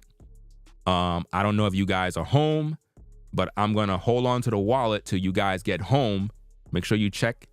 Go to my house at such and such is the address, and just ring the bell and I'll give you your wallet. And that's it. I'm giving back that man's wallet with everything inside. Why? Because I'm a man of integrity. And I don't want no curses coming on me for failing the test. You see? And I've given back wallets already. I found wallets in New York and given them wallets back. Because the last thing you want to do is lose your wallet with your driver's license, IDs, cards, all your stuff. Man, to go get all of that stuff all over again, man, is a pain. all those documents, man, to get them over, man, give me my wallet back, bruh. Take the money, man. Give me my wallet back, man, with my identifications and my stuff, man. I don't want to go through having to get all of that stuff, man. You got to take time off work. You got to go fill out this document. You got to get this points. Man, I don't want to go through that. Just give me my wallet back. Matter of fact, give me my money too. Don't take my money. But you get what I mean, right? What I'm saying is the documents inside the wallet is more important than the money that's in there. You know? So I'm gonna get up on out of here, guys. Y'all take care. It is what it is. Again, let this video, especially towards the end message, man, let that help you in your walk as a human being to teach you how to conduct yourself around other people. You know what I mean? Let it teach you how to be a little more patient with people, a little more understanding, be more polite. We're not talking about be a pushover, just be a man, be a woman, be a man, do what you got to do. As long as nobody's disrespecting you, you know, just do what you got to do. We understand we got haters, we got people that don't like us, but at the same time, let's not be negative. Let's not be racist. Let's do unto others as we would want them do unto us. Let's practice what the Bible say. Let's not be hearers only, but doers of the word. All right?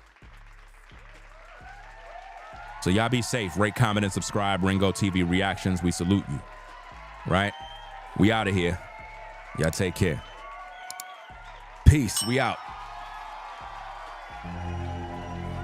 If you like our content, consider supporting via Cash App at $Ringo TV Raw.